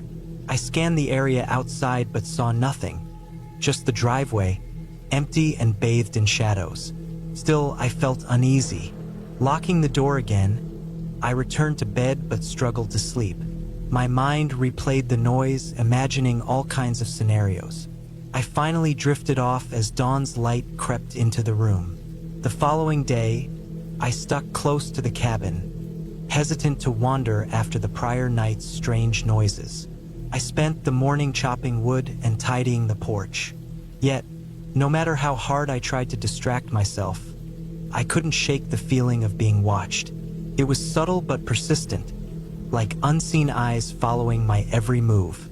I kept glancing over my shoulder, scanning the tree line, but nothing seemed out of place.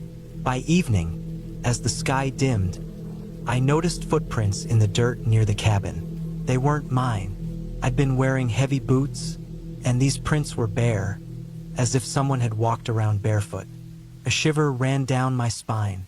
Who would be wandering out here with no shoes? I tried to reason it away. Perhaps they were old, left by a hiker weeks ago. But something about them felt fresh. That night I couldn't sleep. Sitting by the fire, flashlight in hand, I listened intently. Around 2 a.m., the sound came again. Crunching leaves, slow and deliberate, this time from the back of the cabin. I turned off the lights and crept to the nearest window. Peering into the darkness, I saw nothing at first. Just as I was about to step away, I caught movement, a fleeting shadow darting between the trees. It was too quick to be an animal. I stayed awake until morning, nerves on edge. When daylight came, I found more footprints, this time encircling the cabin. Again, they were barefoot. They trailed off into the woods. That was the final straw.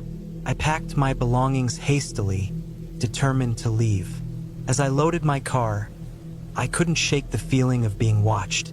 The air around me felt heavy, and the hairs on my neck stood on end. Before climbing into the driver's seat, I noticed something on the porch. A small wooden figure, crudely carved in the shape of a person. My stomach sank. Had someone been here while I slept?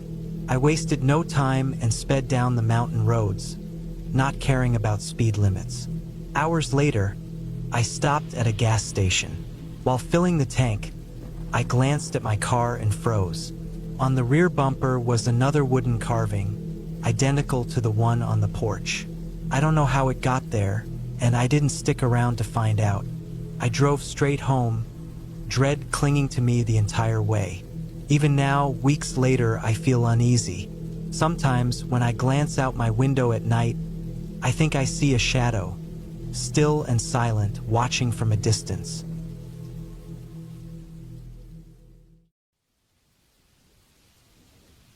I decided to take a solo journey to the hills, hoping to enjoy some calm and solitude. I packed my bag with essentials like a small tent, a sleeping bag, a torch, some food, water, and a map. I also brought my phone, though I knew it wouldn't work in such a remote location. I drove to the closest village and left my car at the trail's starting point. Checking my map, I saw there was a lake roughly 12 miles away where I planned to set up camp for the night. With excitement and a sense of adventure, I began my hike. The weather was ideal, sunny with a cool breeze, and the scenery was stunning. Along the way, I spotted deer, chipmunks, and a variety of birds, feeling deeply connected to nature. After trekking for about 4 hours, I arrived at the lake. It was a mesmerizing sight, bordered by tall evergreen trees and mirroring the clear sky above. I found a level spot near the water, pitched my tent, and decided to wade into the lake. The water was icy but refreshing. Afterward, I dried off, changed into warm clothes, lit a small fire, and cooked some canned soup for dinner. As I ate, I watched the sun dip below the horizon, filling the sky with vibrant colors. Feeling content and at peace, I eventually crawled into my sleeping bag and switched off my torch. The night was silent, with only the occasional chirp of crickets or the hoot of an owl. I closed my eyes and drifted off. Sometime during the night, I woke to a loud crash outside my tent, like something heavy moving through the underbrush. My heart raced as I grabbed my torch, switched it on, and pointed it toward the tent flap. A large shadow loomed just outside. It looked like a bear. I heard a deep, guttural growl that made my skin crawl. Frozen with fear, I silently prayed the bear wouldn't notice me. I recalled reading that bears are often more frightened of people than the reverse, and loud noises could scare them away. Summoning all my courage, I shouted, "Go away, bear! Leave! I also banged my torch against the tent pole to make more noise. To my immense relief, the bear seemed startled and retreated into the woods, crashing through the bushes as it fled. I exhaled deeply, thanking my lucky stars. Checking my phone, I saw it was nearly dawn. Not wanting to risk another encounter, I hurriedly packed up my things, stuffed my tent into my bag, grabbed the map, and began retracing my steps along the trail. That experience taught me an important lesson. Never venture into the wilderness alone without proper preparation, including bear spray. I always enjoyed hiking, especially in the fall when the leaves turned vibrant shades and the air felt crisp and cool. One day, I decided to go on a solo hike in a nearby woodland area to soak in some quiet time. I packed my bag with essentials: snacks, water, a flashlight, and a map. I also brought my phone, though I knew the reception would likely be poor out there. I set off on my hike around midday, following a clearly marked trail that led further into the forest. The scenery was breathtaking, and I felt calm and content. I snapped a few pictures on my phone and tried sending them to friends, but they wouldn't go through. I shrugged it off and kept walking. About an hour into the hike, I came to a fork in the path. A sign pointed the way. One path led to Lakeview Trail on the left, and the other to Ridge Trail on the right.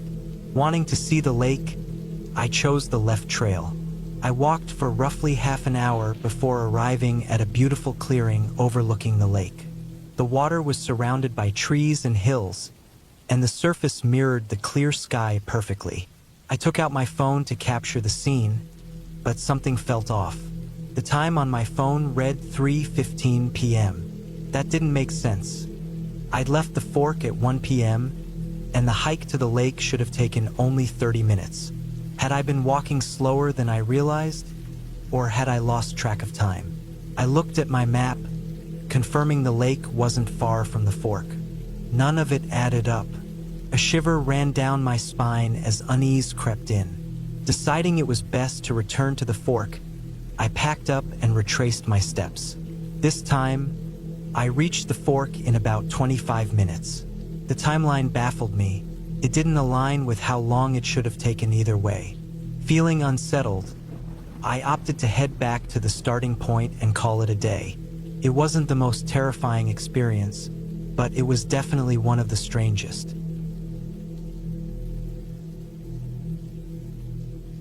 I had visited many trails and parks before, but I had never explored the one my friend suggested. Tom mentioned that it offered breathtaking views and abundant wildlife. He also cautioned me that the hike would be challenging and advised me to prepare thoroughly. He handed me a map and clear directions, recommending I visit on a weekday to avoid crowds. Following his advice, I chose to go on a Wednesday morning. I packed my bag with water, snacks, a flashlight, a small knife, and a first aid kit. After driving for nearly an hour, I arrived at the entrance to the park. The parking area was empty, and the air felt crisp and refreshing. I could hear birds chirping and leaves rustling in the gentle breeze. Consulting the map, I saw that the trail began at a wooden bridge crossing a small stream. I followed the path until I reached the bridge, which looked aged and a little fragile, though it seemed solid enough to cross. I stepped carefully across it and entered the forest. The trail was narrow, winding, and mostly uphill. Tall, thick trees surrounded me, their canopy blocking much of the sunlight. I felt both awe and a touch of nervousness as I wandered through the lush greenery. When I checked my watch, I saw it was close to noon. After hiking for about 2 hours, I began to feel tired and hungry. I searched for a place to rest and noticed a clearing ahead with a large rock that looked perfect for a break. I walked over, set my bag down, and took out a sandwich and water bottle. Sitting on the rock, I enjoyed my lunch and sipped water. Once finished, I stood up and began to pack up my things. Suddenly, a loud growl erupted from behind me. Turning around, I froze at the sight of a bear. My heart raced as I quickly reached into my bag and grabbed the bear spray. Pointing it at the bear, I pressed the trigger, releasing a stream of pepper spray into its face. The bear roared in pain and retreated. Not wasting a second, I dashed down the trail, heading back toward the bridge as quickly as possible. My only thought was to reach my car and safety. To this day, I often wonder how things might have turned out if I hadn't brought that bear spray with me.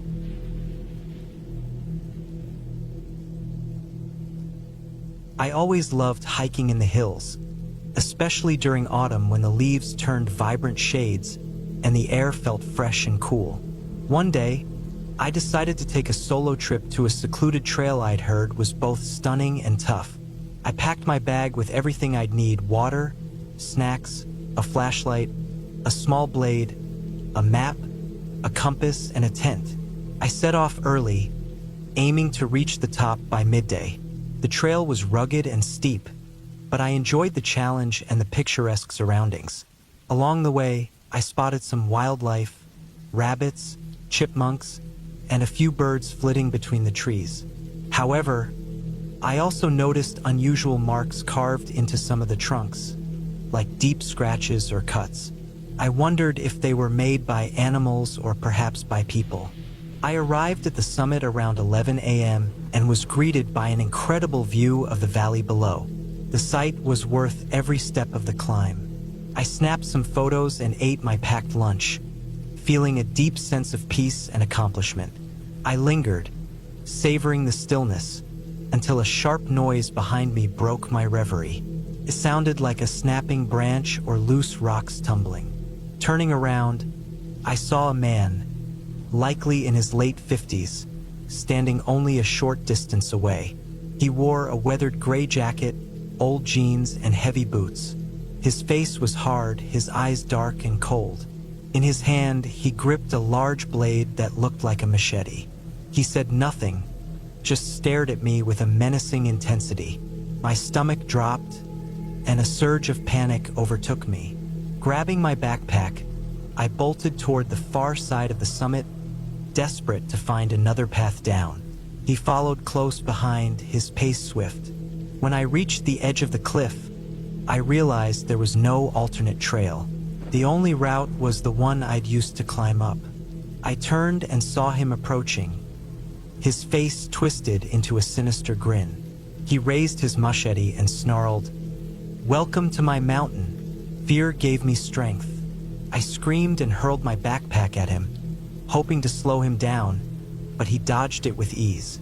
Left with no choice, I reached for the knife in my pocket.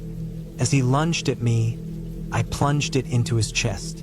He let out a pained gasp, dropping his machete, but grabbed my arm in an attempt to pull me down with him. Summoning all my strength, I punched him squarely in the face, breaking free. He stumbled backward, lost his footing, and tumbled down the slope, leaving a streak of blood in his wake. Shaking and out of breath, I stared at my bloodied knife. A wave of nausea hit me. I had just taken someone's life. I didn't know who he was or why he had attacked me. Perhaps he was an unhinged recluse who resented outsiders.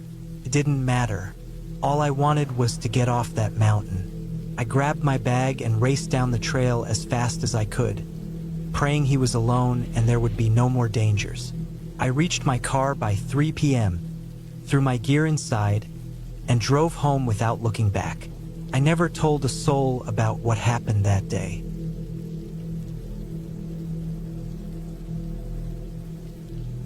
I had visited countless parks and trails, but this time I craved a new experience.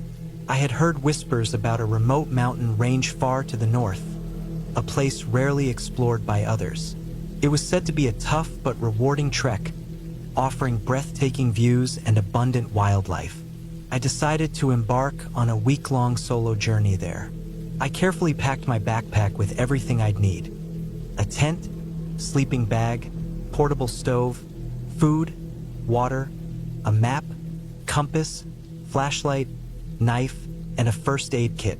I also brought my camera, eager to capture the beauty of the landscape. I drove to a small town where I left my car, then boarded a nearly empty bus to reach the trailhead.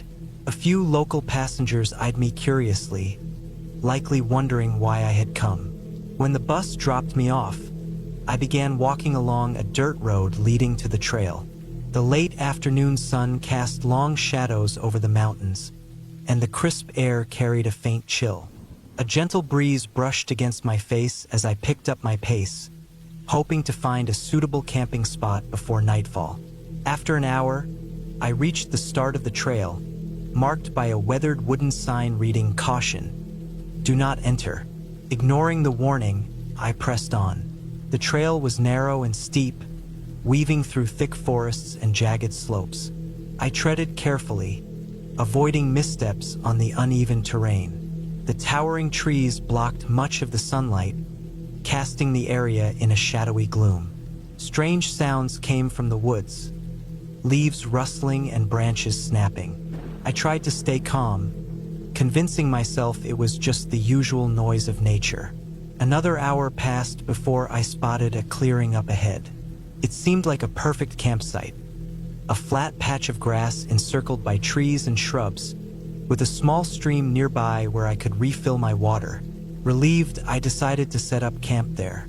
As I unpacked my gear to pitch the tent, something unusual caught my eye: a strange pile in the woods near the clearing. Curious, I walked closer to investigate. To my horror, it was a heap of bones, with a human skull resting at the center. Fear and revulsion washed over me as I realized the grim nature of my discovery. Heart racing, I stepped away, my mind racing with questions.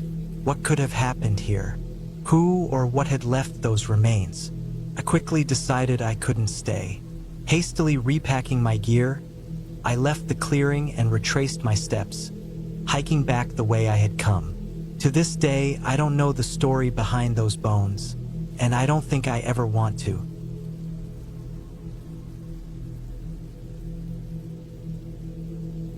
It was supposed to be a simple outing, just me and my small bag, exploring the trails near my neighborhood. I had done it many times before and felt confident navigating the area. I set out early that morning, enjoying the perfect weather. The skies were clear, the air was crisp, and the cheerful songs of birds filled the air. I felt at peace, soaking in the fresh breeze and beautiful surroundings. I stuck to a familiar route, passing through clusters of rocks and tall trees until I came to a split in the trail. This time, I chose the left path, which I knew was more isolated and challenging. I wanted to push myself and discover something different. The left trail was narrower and steeper than the right, with sharp twists and sudden turns that made it hard to see what lay ahead. I had to step carefully to avoid slipping or stumbling on the rough ground, but I enjoyed the sense of adventure. The challenge was exhilarating. I thought I was alone on this path, but it turned out I wasn't. As I continued walking, I heard a faint rustling sound behind me, as if something was moving in the brush. When I turned around, I saw nothing. I brushed it off, assuming it was probably a small animal like a chipmunk or a bird. I pressed on. A few minutes later, I reached a curve in the trail. As soon as I rounded the bend, a sudden, sharp pain shot through my leg. Startled, I looked down, expecting to see some kind of animal, maybe a stray dog or a fox, but there was nothing there. Confusion and fear swept over me. What could have caused the pain? I frantically scanned the area, but the clearing was eerily quiet and empty. My heart raced as I realized I was completely alone. Ignoring the pain, I turned and hurried back down the trail. It felt as though something had bitten me, yet there was no mark, no wound, no blood, nothing to explain what had just happened. That strange encounter left me shaken and questioning everything. I had no logical explanation for the event, and it made me start to believe in things beyond the ordinary. Whatever happened that day remains a mystery I'll never forget.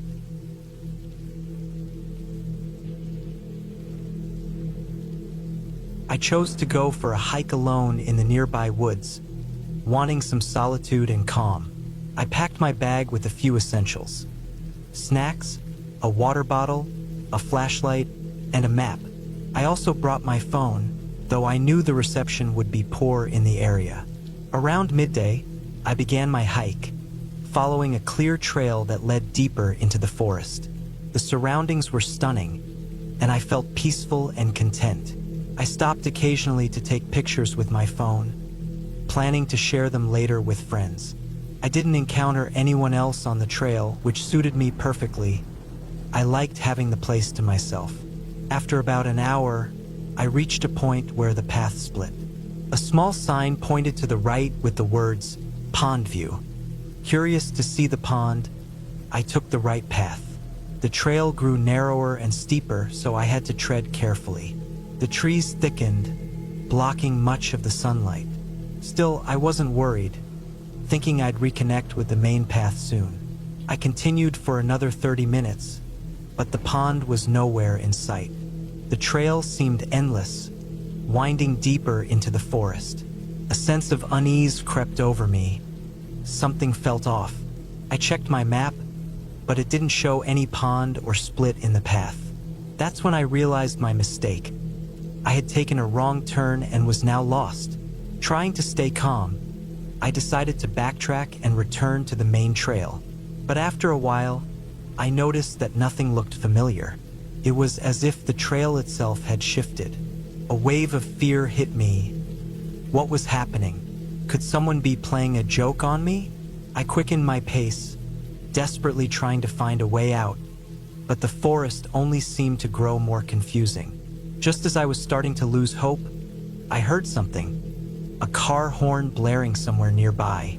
Though I didn't know why the driver honked, the sound was a lifeline. I followed the noise and soon spotted a road through the trees. Bursting out of the woods onto the asphalt, I felt immense relief. I flagged down a passing car, and they kindly drove me back home. To this day, I don't know what went wrong. How did I end up on that strange path? Did the trail really change, or was it all in my head? I have no answers, and honestly, I'm not eager to find out. One thing is certain, I won't be hiking alone again.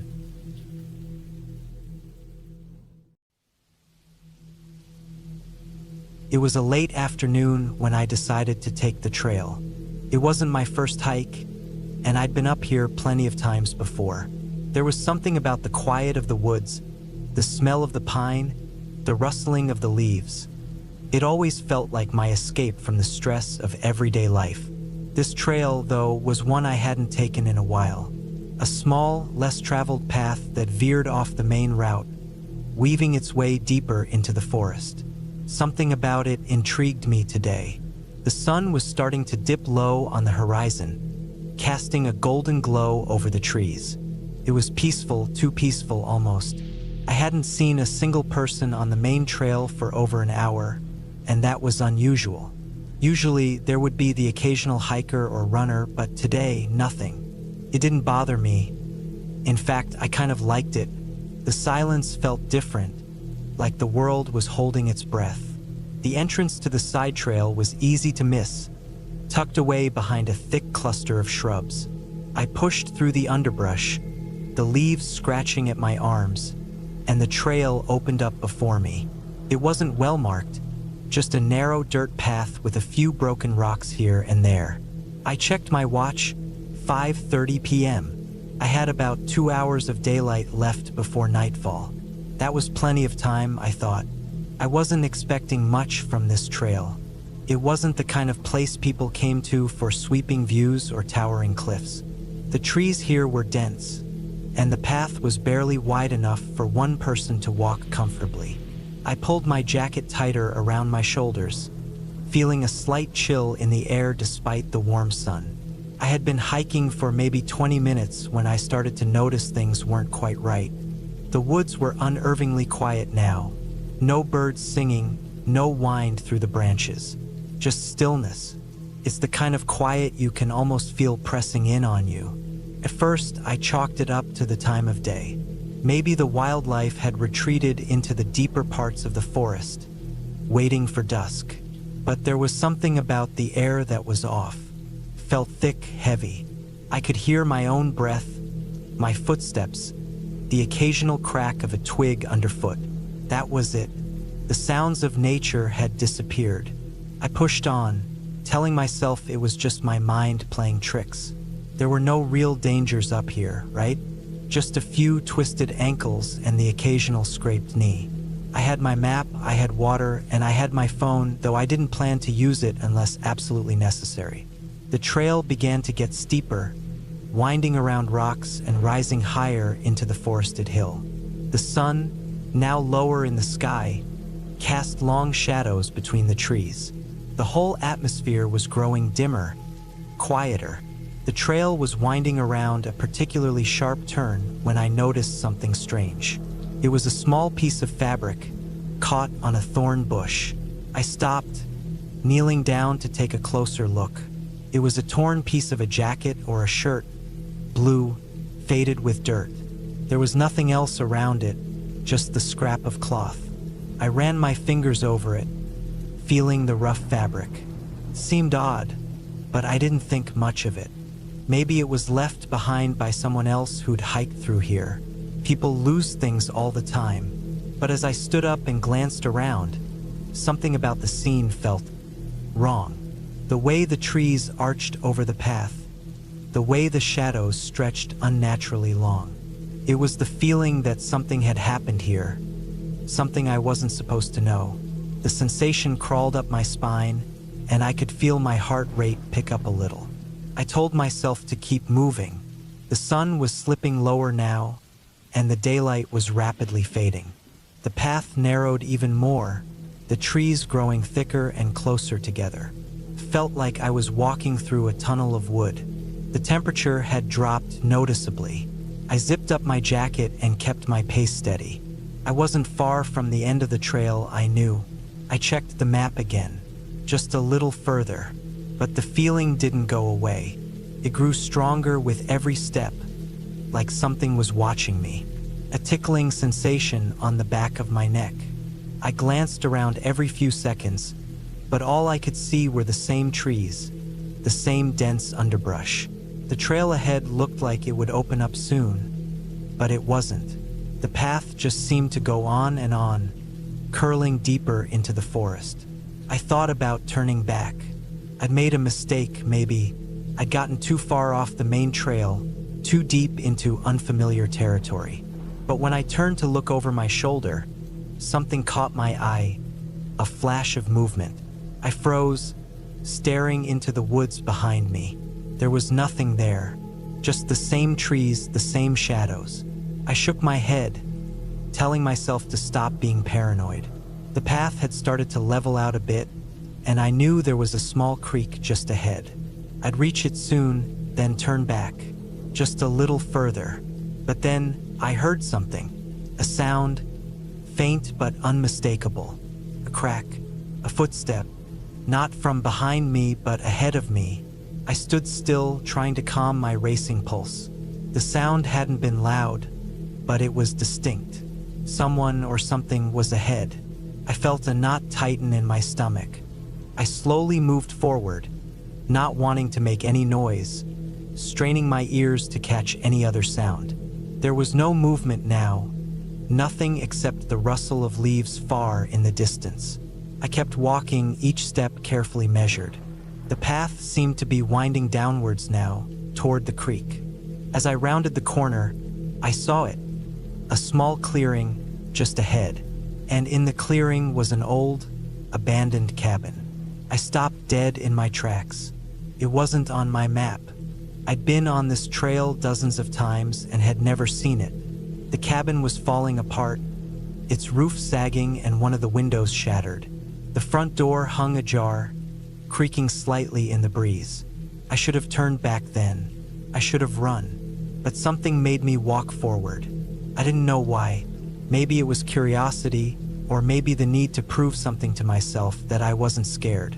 I took a slow step toward the cabin, then another. My breath seemed loud in my ears now, too loud. The closer I got, the more I felt the tension in the air. It wasn't just the silence now, it was like the entire forest had grown still, like it was holding its breath. I reached the porch, its wooden planks creaking underfoot, and glanced inside through the broken window. The inside was dark, the remnants of old furniture strewn about. There was an old couch, covered in dust, a broken table. A rusted metal barrel was pushed against the wall. And then, just as I was about to turn away, I saw it, a small, hand-carved figure sitting on the table. It looked like a wooden doll, crudely made, with a twisted face and strange markings on its body. I stared at it for a moment, confused. The chill that had been creeping down my spine was now a full-on shiver. And that's when I heard it again. A footstep. No, not a footstep, something dragging along the ground. It was coming from inside the cabin. I couldn't move. My body froze, my heart pounding in my chest. The sound grew louder, closer. It sounded like someone was dragging something heavy across the floor. And then it stopped. Dead silence. I don't know how long I stood there, rooted to the spot. My mind raced, trying to find a reason for what I was hearing. Maybe it was an animal or some other hiker messing around. But deep down, I knew that wasn't true. The air was too still for that. There was something wrong. I took a step back and then another. I turned, and before I even realized what I was doing, I was running. I didn't stop to look back. I just ran. I don't know how long I ran for. Maybe it was 5 minutes, maybe 10. I just kept going, my legs burning, the branches of trees scraping against my skin, the sounds of the forest suddenly returning to normal, rustling leaves, distant bird calls. But my mind was still racing, still locked on the image of that cabin, that doll, the dragging sound. I didn't stop until I reached the main trail again, panting and out of breath. My mind was spinning. I kept looking behind me, convinced that something was following me. But there was nothing. I didn't stay to catch my breath. I didn't slow down. I kept walking, heading back to the parking lot, where the trail ended. And when I finally reached my car, I drove away without looking back. It wasn't until I got home, safe and sound, that I thought to check my phone. No missed calls, no messages. But I did notice something odd.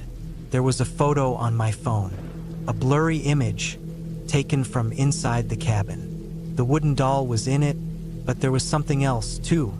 Someone standing in the doorway, a figure barely visible in the shadows. It wasn't until I saw that photo that I realized I wasn't alone out there. And I wasn't the only one who had seen that cabin. I don't hike anymore, not on that trail. And I don't plan to.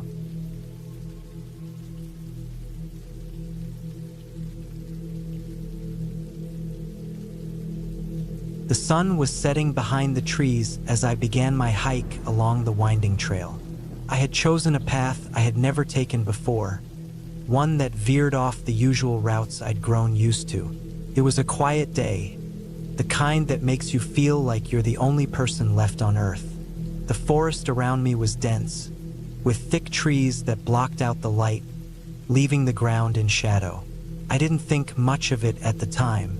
The air was cool, crisp, perfect hiking weather, and the sound of leaves crunching beneath my boots was strangely soothing. The trail was narrow, barely wide enough for one person, and it sloped gently uphill. It was well-trodden but not overly maintained.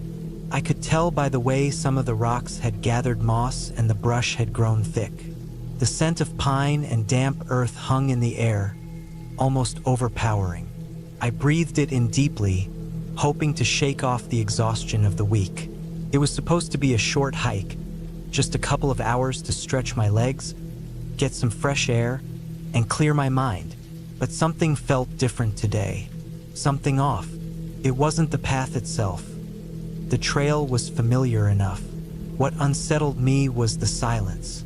Normally, on a hike like this, you'd hear birds chirping, the wind rustling through the trees, maybe even the distant call of an animal. But there was none of that today. The only sound was the crunch of my boots against the forest floor. I shrugged it off, telling myself it was probably just the time of day, later in the afternoon when wildlife tends to settle down. Still, I couldn't shake the feeling that something was watching me. I passed a few landmarks: a large rock outcrop, a small stream trickling through the underbrush. Everything seemed perfectly normal. But then, about halfway through the hike, I noticed something strange. The path had started to look less like a well-worn trail and more like a forgotten one. The dirt beneath my feet was softer, and the branches of trees had grown over the path, making it difficult to see where I was stepping. I was beginning to feel uneasy. It wasn't anything specific, just a feeling. My instincts told me to turn around, but I ignored it. After all, I didn't want to be the person who got spooked by a little overgrown trail. That's when I heard it, a snap of a twig. It was so faint that I almost thought I imagined it. But I paused, standing still for a moment, listening. Nothing. My heart began to race as I slowly resumed walking. A few more steps and then another snap, this time louder. It was coming from behind me. My mind raced. I could feel the hairs on the back of my neck stand up. I turned around quickly, scanning the path behind me. Nothing. Just the winding trail leading into the darkening woods. The air felt heavier now, thicker somehow. I told myself it was just an animal, probably a deer or a squirrel. But deep down, I wasn't sure. My gut told me I wasn't alone. The silence had returned, but it wasn't comforting anymore. It felt like a trap, like the forest itself was holding its breath. I picked up the pace, my footsteps growing louder, the sound of my boots thudding against the ground. The shadows were growing longer, the forest getting darker by the second. The sun had nearly disappeared, and I was starting to realize I didn't know how far I had wandered off the main trail. I should have turned back by now. Then the snap of a branch came again, louder this time, unmistakable. I froze. This time, the sound wasn't behind me. It was ahead of me. It was coming from the direction I was walking toward. My first instinct was to shout, to call out, and demand to know who was out there. But I stopped myself. There was no answer, just the soft rustle of the trees swaying in the breeze. It was still too quiet, too still. Whatever it was, it didn't want to be found. The air felt unnaturally cold now, like the temperature had dropped 10 degrees in the span of a few minutes. I could see my breath in the air, misting in front of my face. My heart raced in my chest as I glanced around, but all I could see were the dark silhouettes of the trees closing in around me. I tried to keep walking, forcing my legs to move, but my mind was spinning with thoughts of what could be out there. The snap of branches continued sporadically, like something was pacing just out of my sight, staying just far enough away to avoid being seen. I glanced over my shoulder, half expecting to see a figure standing there, watching me.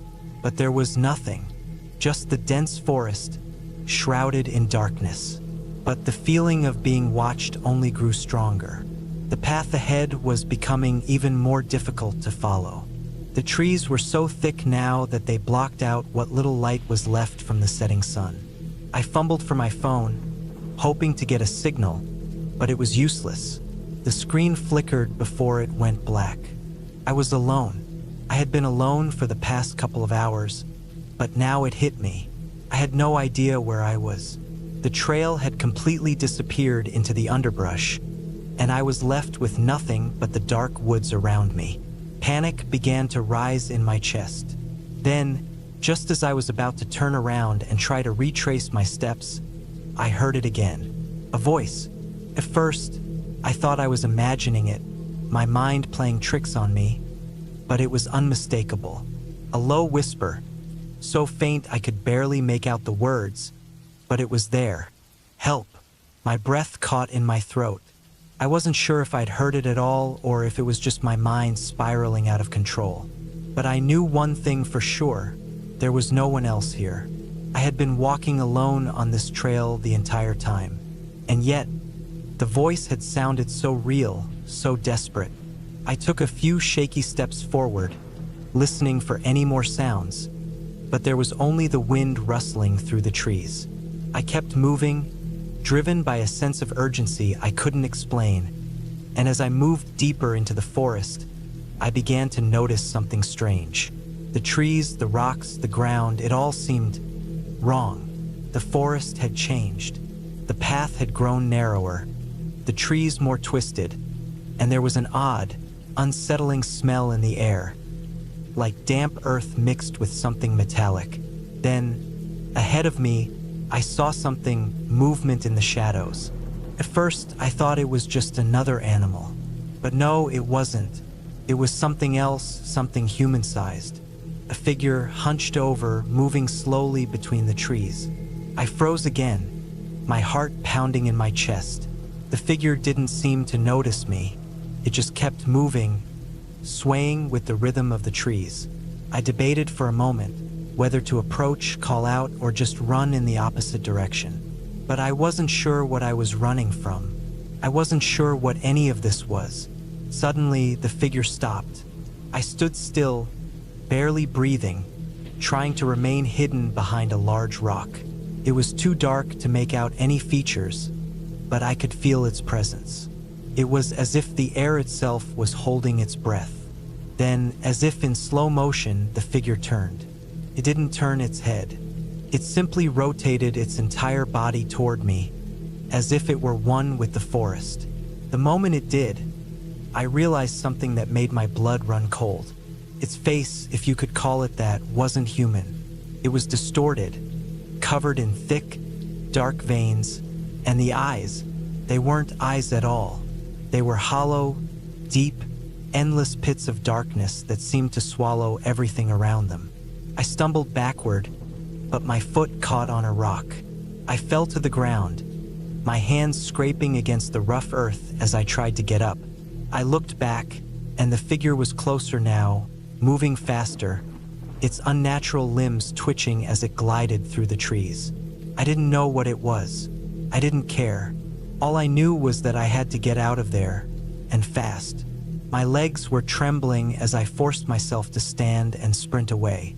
The darkness around me seemed to grow thicker with every step, the trees closing in like walls. The sound of twigs snapping under the figure's weight was getting louder, and I could feel the pressure in my chest as I ran harder, faster. I didn't know how long I had been running, but eventually, I came across something familiar, a trail marker. I didn't stop. I just followed it, pushing my body to keep moving, until the trees finally began to thin out, and the distant sound of a highway reached my ears. When I finally emerged from the woods, I collapsed on the side of the road, gasping for air. I couldn't shake the image of that figure, its hollow eyes still burning in my memory. I don't know what I saw out there. I don't know if it was real or if my mind just cracked under the pressure of being so deep in the woods, alone. But I do know one thing. I'll never hike that trail again. The forest isn't always just trees and dirt. Sometimes it hides things that are better left unseen.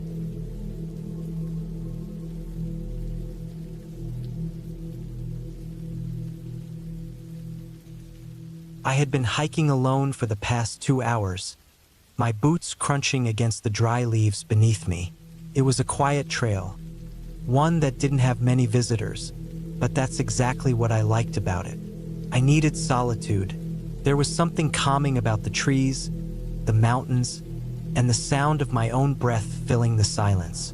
Just me, the path, and the world around me. The sun was beginning to dip lower in the sky, casting long shadows on the ground. It was still light enough to keep moving, but I had a feeling I was pushing it. Normally, I wouldn't have minded the quiet descent into dusk, but this particular hike was different. I wasn't feeling as comfortable as usual, something gnawing at me since I had started the trail, a feeling I couldn't shake. It wasn't fear exactly. It was more like unease. It felt like I was being watched, even though the trail was empty. First, I wrote it off. I was alone, and of course, the woods can make anyone feel that way sometimes. You hear every twig snap and every bird call seems amplified. So, I pressed on, telling myself there was nothing to worry about. I was an experienced hiker. There were no wild animals around these parts, and the area was well traveled enough that I knew I wasn't far from the main road. If anything happened, help would come.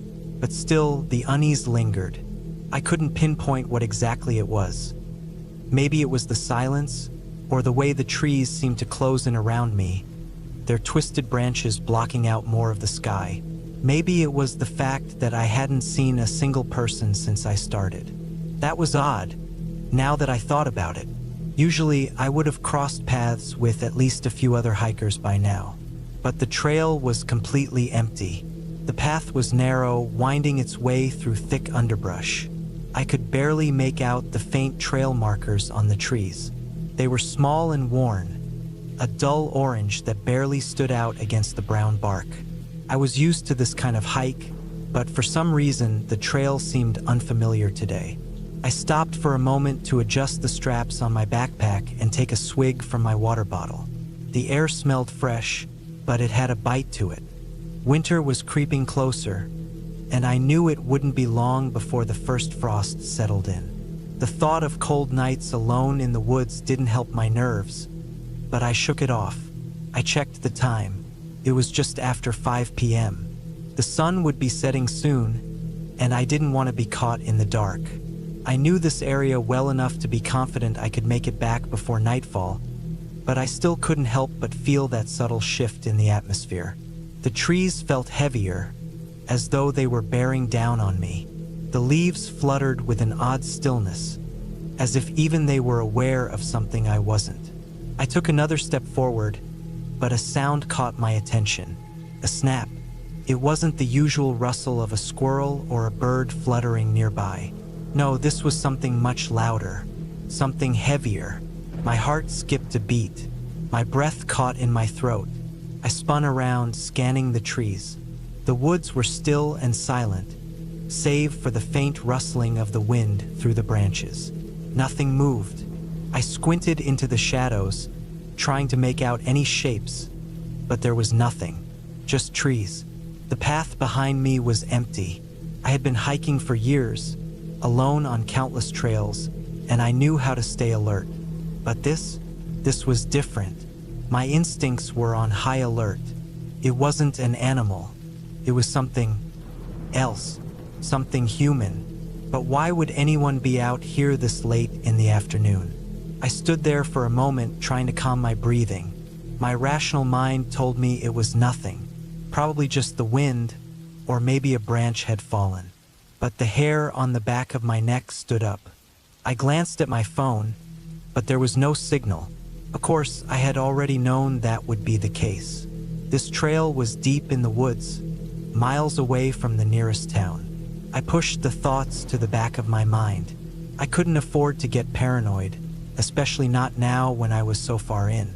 The trail was still relatively easy, but it would get tougher ahead. I needed to focus, so I pressed on, my steps faster now, trying to ignore the flutter of unease that kept rising in my chest.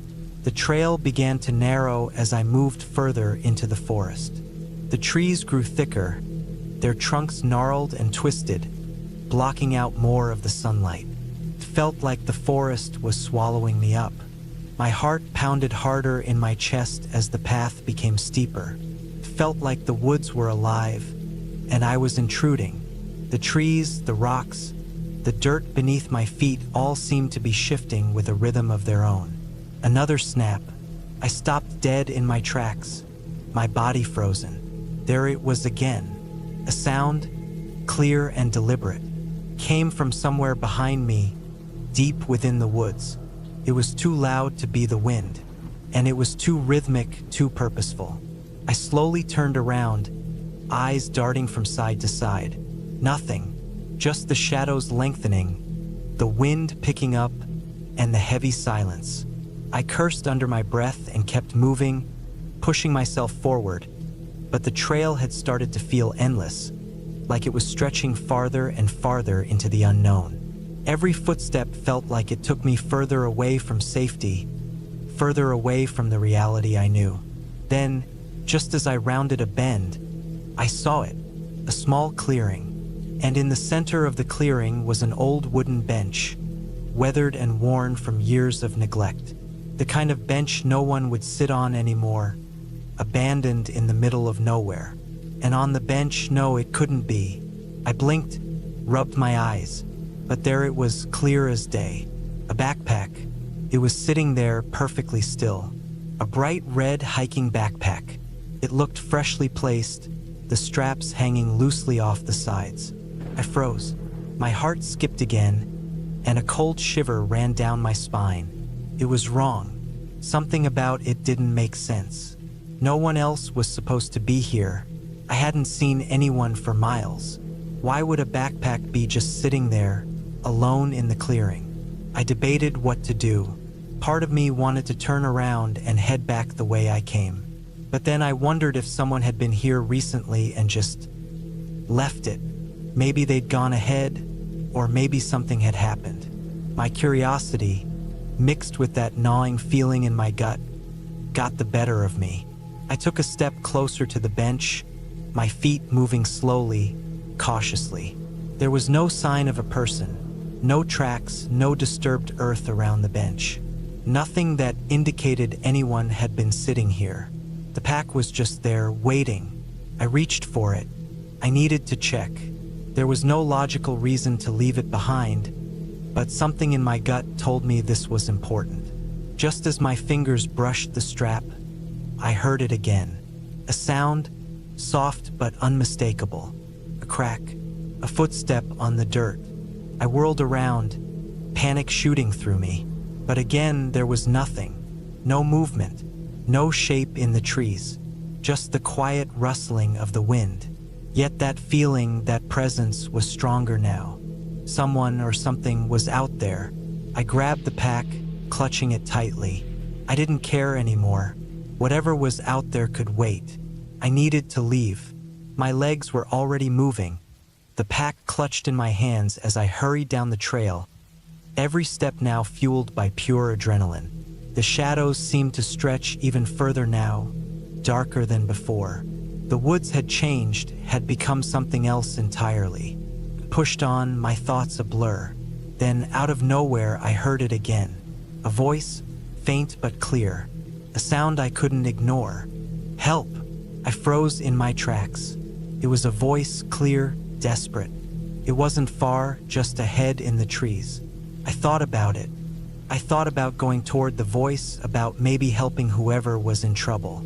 But I couldn't shake the feeling that something wasn't right.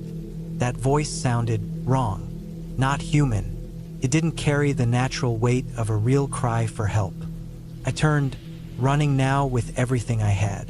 The trail blurred beneath me, the trees closing in. I didn't stop until the woods began to thin, until the path opened up, and the distant sound of cars reached my ears. Finally, I broke out into the open, my breathing ragged, my heart pounding. I didn't look back. I just kept moving. When I reached the parking lot, I didn't hesitate. I tossed the pack into the back of my car, slammed the door shut, and drove off without a second thought. I never saw another soul on that trail again.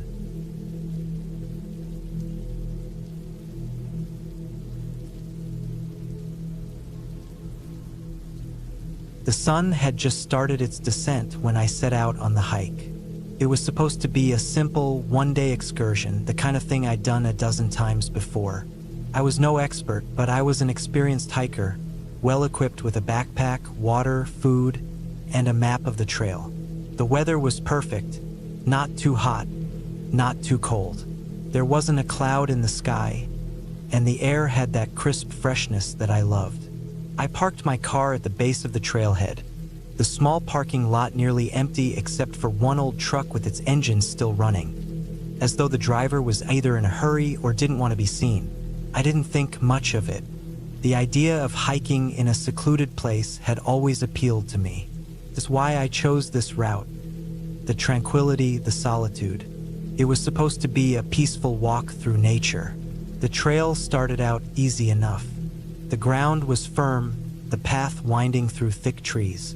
Birds chirped above me, and I could hear the rustle of animals in the underbrush. It wasn't long before the world seemed to slip away. There was no noise, no distractions, just me, the trees, and the trail. As I moved deeper into the forest, the path grew narrower. The trees became thicker, casting shadows that seemed to stretch unnaturally. There was something about the silence now that felt different. At first, I thought I was imagining things, but as I looked around, the quiet wasn't peaceful anymore. It was a heavy silence, like the woods were holding their breath. I kept walking. There was no turning back. I wasn't about to be the person who turned around after an hour just because the woods felt a little off. So I pushed through. The deeper I went, the less I could hear the sounds of the outside world. It was just the creak of the trees, the crunch of dry leaves underfoot, and my own breathing. I checked my map every so often, noting that I was making good progress. The trail wasn't difficult, but it was remote. That's part of the charm, I thought. It wasn't a trail that was heavily traveled. Most people stayed near the easier, more popular hikes. This one felt like it was mine. After a few hours, I came to a small clearing. The sun had dipped behind the horizon, and a cool breeze stirred the leaves. There was something about this clearing that didn't feel right. The air felt thicker, more oppressive. I paused to take a break, sitting down on a rock and pulling out some water. As I looked around, I noticed something strange. There were no animal tracks, no signs of life. The air felt still, and I began to feel like I wasn't alone. I shook the feeling off. It was just my imagination. I stood up, stretched my legs, and checked my map again. I wasn't far from the next landmark. I just needed to keep moving. The woods seemed to close in on me as I continued. The path twisted and turned, sometimes narrowing so much that I had to push through thick branches. I started to notice something else. The trail wasn't as well marked as it had been before. The signs were faded, the arrows barely visible. I paused at one of the signs, trying to make out the next direction, but it was covered in moss. I felt a sudden unease crawl up my spine. This wasn't right. I checked my phone, hoping to get a signal, but there was nothing. No bars. I had left the city miles behind me, and now I was starting to feel the isolation of it. It wasn't just the lack of cell service. It was the feeling that the woods were pressing in around me. The trees were too tall, the shadows too dark. I pressed on. I lost track of time as I continued down the path. The sun had long since set, and the only light now came from my headlamp. The woods were darker than I expected, and the shadows of the trees seemed to stretch out like fingers, brushing against me as I walked. I had planned to make it to a campsite by nightfall, but with the fading light and the confusing path, I found myself stumbling forward, unsure of where I was. I kept my headlamp focused on the trail, the beam cutting through the darkness. My mind began to wander, and I couldn't shake the feeling that someone, or something, was following me. Every now and then, I'd hear a rustle in the leaves behind me, but when I turned around, there was nothing there. It was probably just an animal, I told myself. Maybe a deer, maybe something bigger. But every time I heard that rustle, the hairs on the back of my neck stood up. The trail became steeper, and the air grew colder. I could feel the temperature drop as I climbed higher, the wind picking up. The trees grew thicker here, their gnarled branches twisting together like fingers trying to pull me in. The path was barely visible, the earth slippery with mud and leaves. It was harder to navigate, and I had to slow my pace to avoid tripping. My stomach growled. I hadn't eaten much earlier in the day, and now it seemed too late to stop. I pressed on, hoping I'd reach the campsite soon. But it wasn't long before I realized something was wrong. I had passed the same large rock 3 times in a row. It was unmistakable, sitting on the side of the trail, its jagged edges standing out in the dim light. This wasn't right. I should have been much further along. I should have passed the campsite hours ago. I looked at my map again, but it didn't make sense. The trail didn't match up with what was on the paper. Panic began to rise in my chest. I wasn't supposed to be lost. Not out here, not on a trail I had studied. But the more I tried to make sense of it, the less it made sense. The woods were closing in around me, and the path seemed to twist in on itself. I had to make a decision. I couldn't keep wandering aimlessly. I needed to find somewhere to sleep for the night. I remembered the map had a small lake nearby, and I decided to head that way, hoping I could at least make it there before complete darkness set in. It wasn't far, just another mile or so. I could handle that. The forest was quieter now, the wind barely making a sound through the trees. I didn't hear any more rustling behind me. It was as if the woods had swallowed up every sound. I tried to push the feeling of being watched out of my mind, but it lingered. I walked for what felt like hours, each step becoming heavier. The trail was more difficult than I remembered, and my legs ached with each movement. My headlamp flickered, casting strange shadows on the ground in front of me. I stopped to check it, but the battery seemed fine. Still, it wasn't as bright as it had been earlier. I tried not to worry about it. Finally, after what felt like an eternity, I reached the lake. It was smaller than I expected, a murky body of water surrounded by trees. The air felt damp, and I could hear the occasional splash of something. Maybe a fish, maybe something else, moved beneath the surface. I found a flat area near the edge of the water and decided to set up camp. It wasn't ideal, but it was better than wandering around in the dark. I unpacked my gear, set up my tent, and crawled inside. The cold seeped into my bones, and I couldn't shake the feeling that something wasn't right. I tried to sleep, but every creak of the trees, every rustle of the leaves, kept me awake. I lay there in the dark, listening to the silence. The woods had gone eerily still. No wind, no animal noises, just the sound of my own breath. But then I heard something, a footstep maybe, the crack of a twig breaking. I held my breath, straining my ears. There it was again, a soft step followed by another. I wasn't alone. My heart raced as I tried to convince myself it was just an animal. But it didn't sound like an animal. It sounded deliberate, like someone was walking toward me. I grabbed my flashlight, holding it tightly in my hand. The footsteps were closer now, closer. My pulse pounded in my ears. What if it was someone who had been lost too? What if they needed help? Or what if... I didn't wait to find out.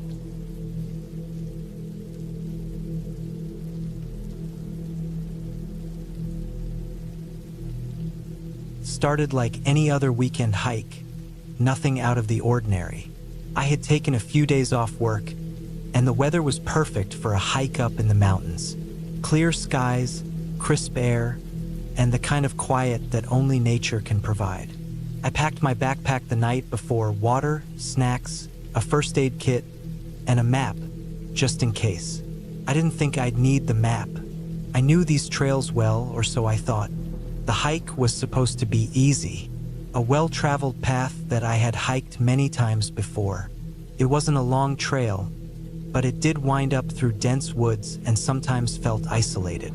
But I loved that feeling, the quiet, the stillness, the sense of being surrounded by nature but without the hustle and bustle of the world. I started the hike early in the morning to avoid the midday heat, and by the time the sun was halfway up, I was already at the base of the trailhead. I tightened my boots, checked my water bottle, and started my way up. The path was narrow, and overgrown branches brushed against my arms as I walked. The sounds of birds chirping filled the air, the occasional rustle of a small animal scurrying through the underbrush. Everything seemed normal, but after a while, things started to feel different. Not in an overtly obvious way, just off. There was an unease that I couldn't quite place. Maybe it was because the trail was quieter than usual. Normally, I'd hear the distant sound of other hikers or cyclists, but today, silence. Absolute silence, aside from my own footsteps. I thought nothing of it at first. Nature can be quiet sometimes, right? The higher I climbed, the thicker the trees became.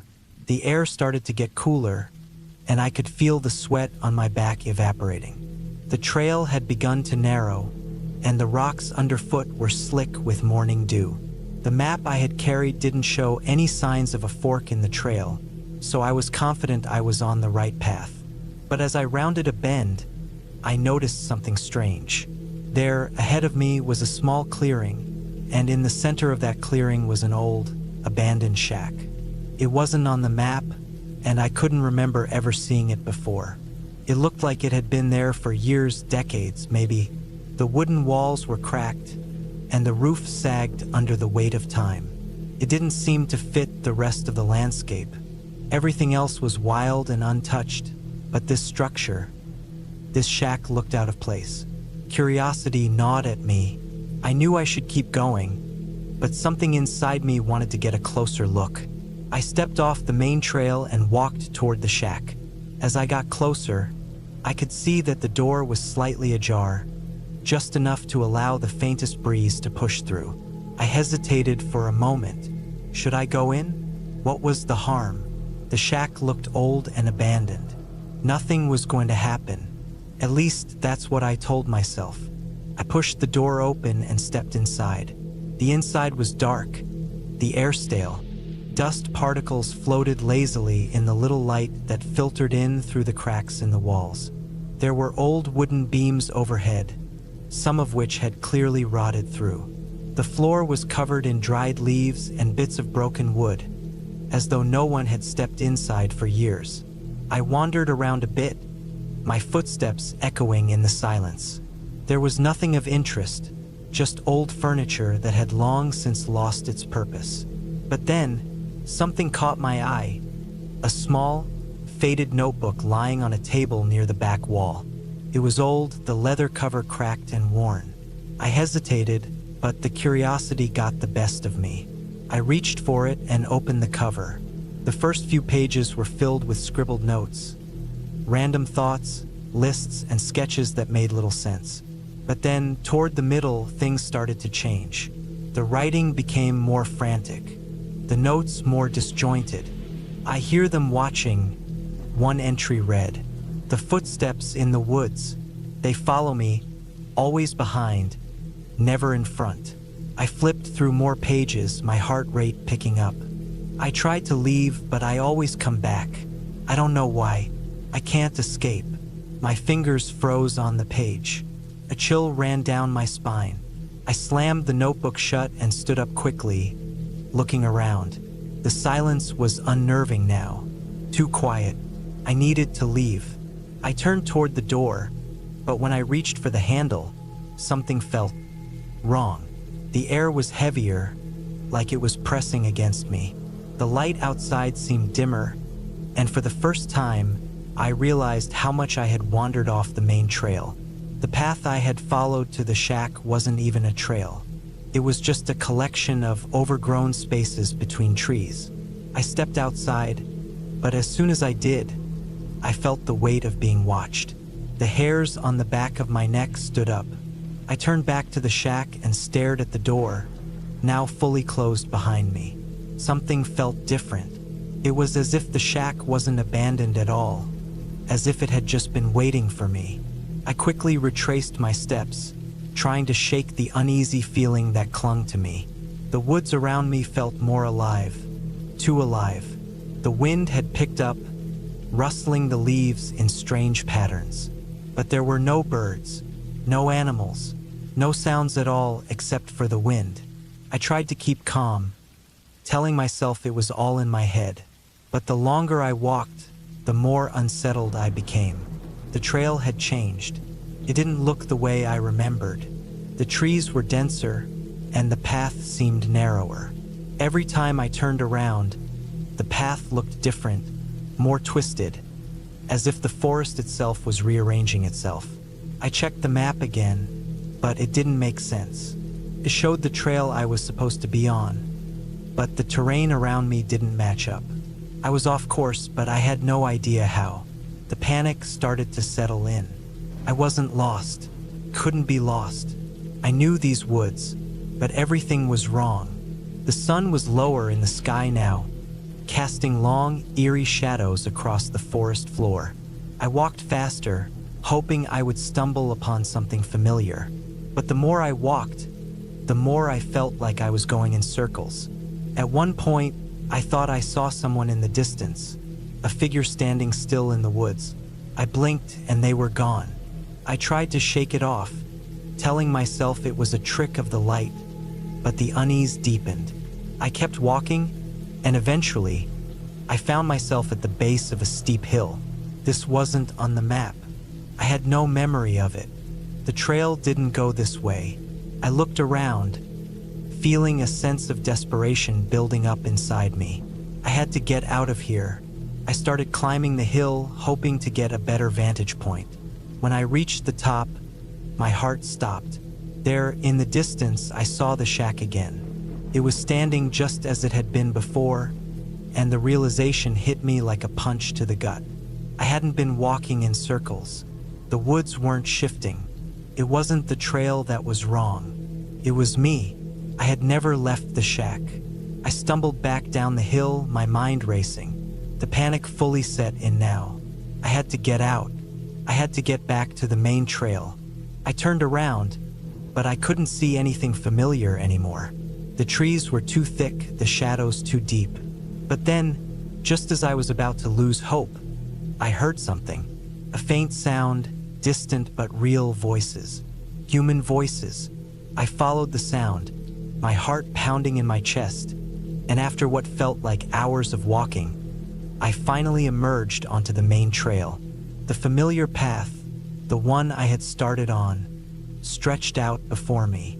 I ran. I didn't stop until I reached the parking lot, where my car was waiting. My legs burned, my chest heaved for air, but I didn't care. I was out. I was safe. As I drove away from the trail, I glanced in the rearview mirror.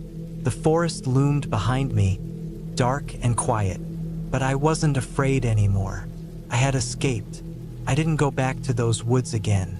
The memories of that day linger, but in a strange way, I'm grateful. It was a reminder. Sometimes the forest hides more than just trees. Sometimes it hides things you're better off never finding.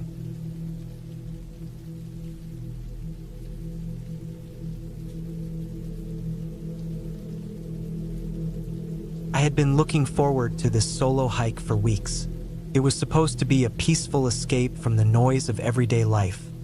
Just me, the trees, and the mountains.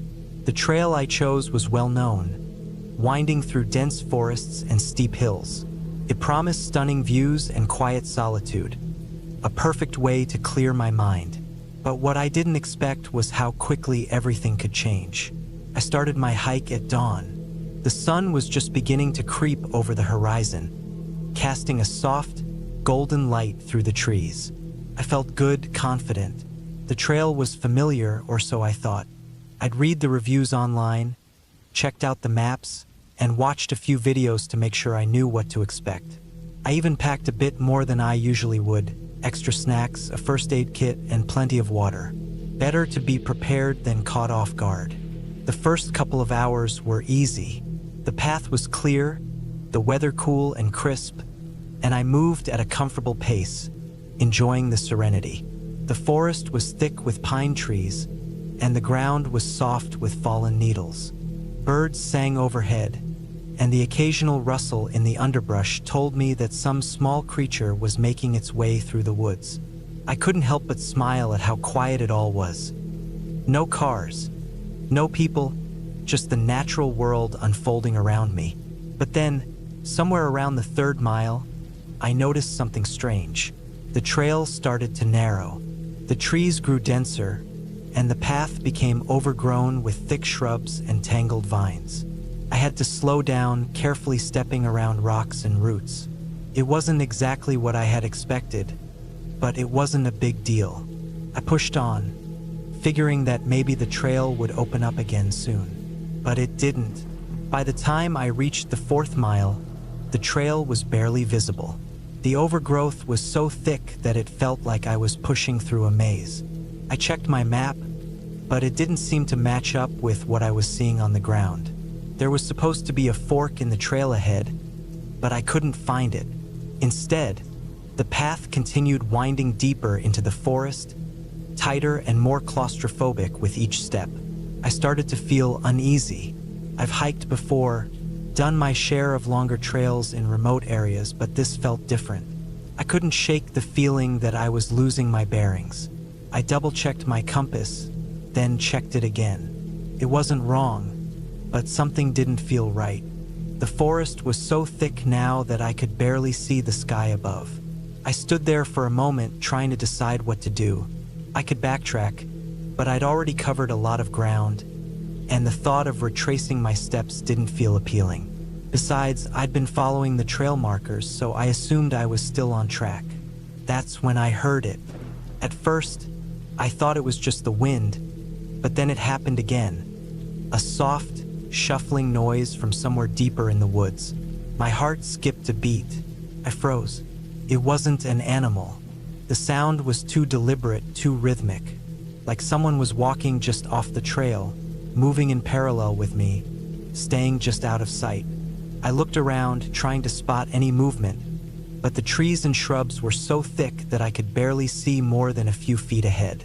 The noise stopped, but the uneasy feeling didn't go away. I was alone in this forest, or at least I should have been. After a long pause, I decided to keep moving. The last thing I wanted was to be paranoid over nothing. But now, I was more alert than ever. Every snap of a twig, every rustle of the leaves, made me jump. I kept my pace steady, trying to convince myself that I was just being irrational. But it wasn't long before I heard the noise again. This time, it was closer. I felt a chill run down my spine as I quickened my steps. The path was still unclear, and I was getting further off track. I hadn't seen any trail markers in a while, and I began to wonder if I had missed one. The noise seemed to follow me, always just behind or to the side, never too far away, never too close. I finally reached a clearing. It was small, just a patch of open space with a few boulders and a small creek running through it.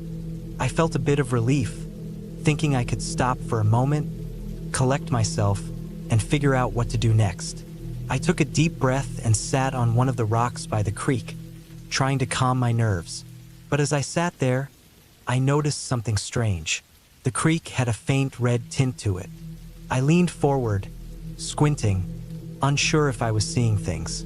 It was the way the light hit the water, casting strange shadows, making it look like there was something off about the flow. I reached down to touch the water, half expecting it to be freezing cold, but when my fingers brushed the surface, I felt nothing. No coolness, no wetness, just the soft, dry sensation of air. Suddenly, the noise came again. This time, it was unmistakable. A crunching sound, like someone stepping on dry leaves, followed by the distinct sound of something heavy moving through the underbrush. My heart started racing again. I looked around the clearing, but there was no sign of anyone. I had no idea what was going on, but my instincts were screaming at me to leave. I stood up quickly, trying to get my bearings, but the trees around the clearing were so dense, and the path had become even more obscured. Without thinking, I started running. My footfalls were loud in the silence of the forest as I dashed through the underbrush, ignoring the branches that whipped at my face. The noise behind me grew louder, and I could hear something or someone moving fast, much faster than any animal should be able to. I pushed through the dense thicket, desperate to find a way out, when I finally stumbled onto an old, rusted sign. The letters were faded, but I could make out just enough to know that it was an emergency exit sign. I wasn't sure where it led, but it had to be better than staying where I was. I followed the path, my legs burning with exhaustion as I pushed myself harder than I thought I could. I didn't dare look back. My only focus was getting out of that woods, away from whatever had been following me. Eventually, the trees began to thin. The trail opened up to a wide, grassy clearing, and in the distance, I could see a road. A real paved road, the kind that led back to civilization. I didn't stop running until I reached it.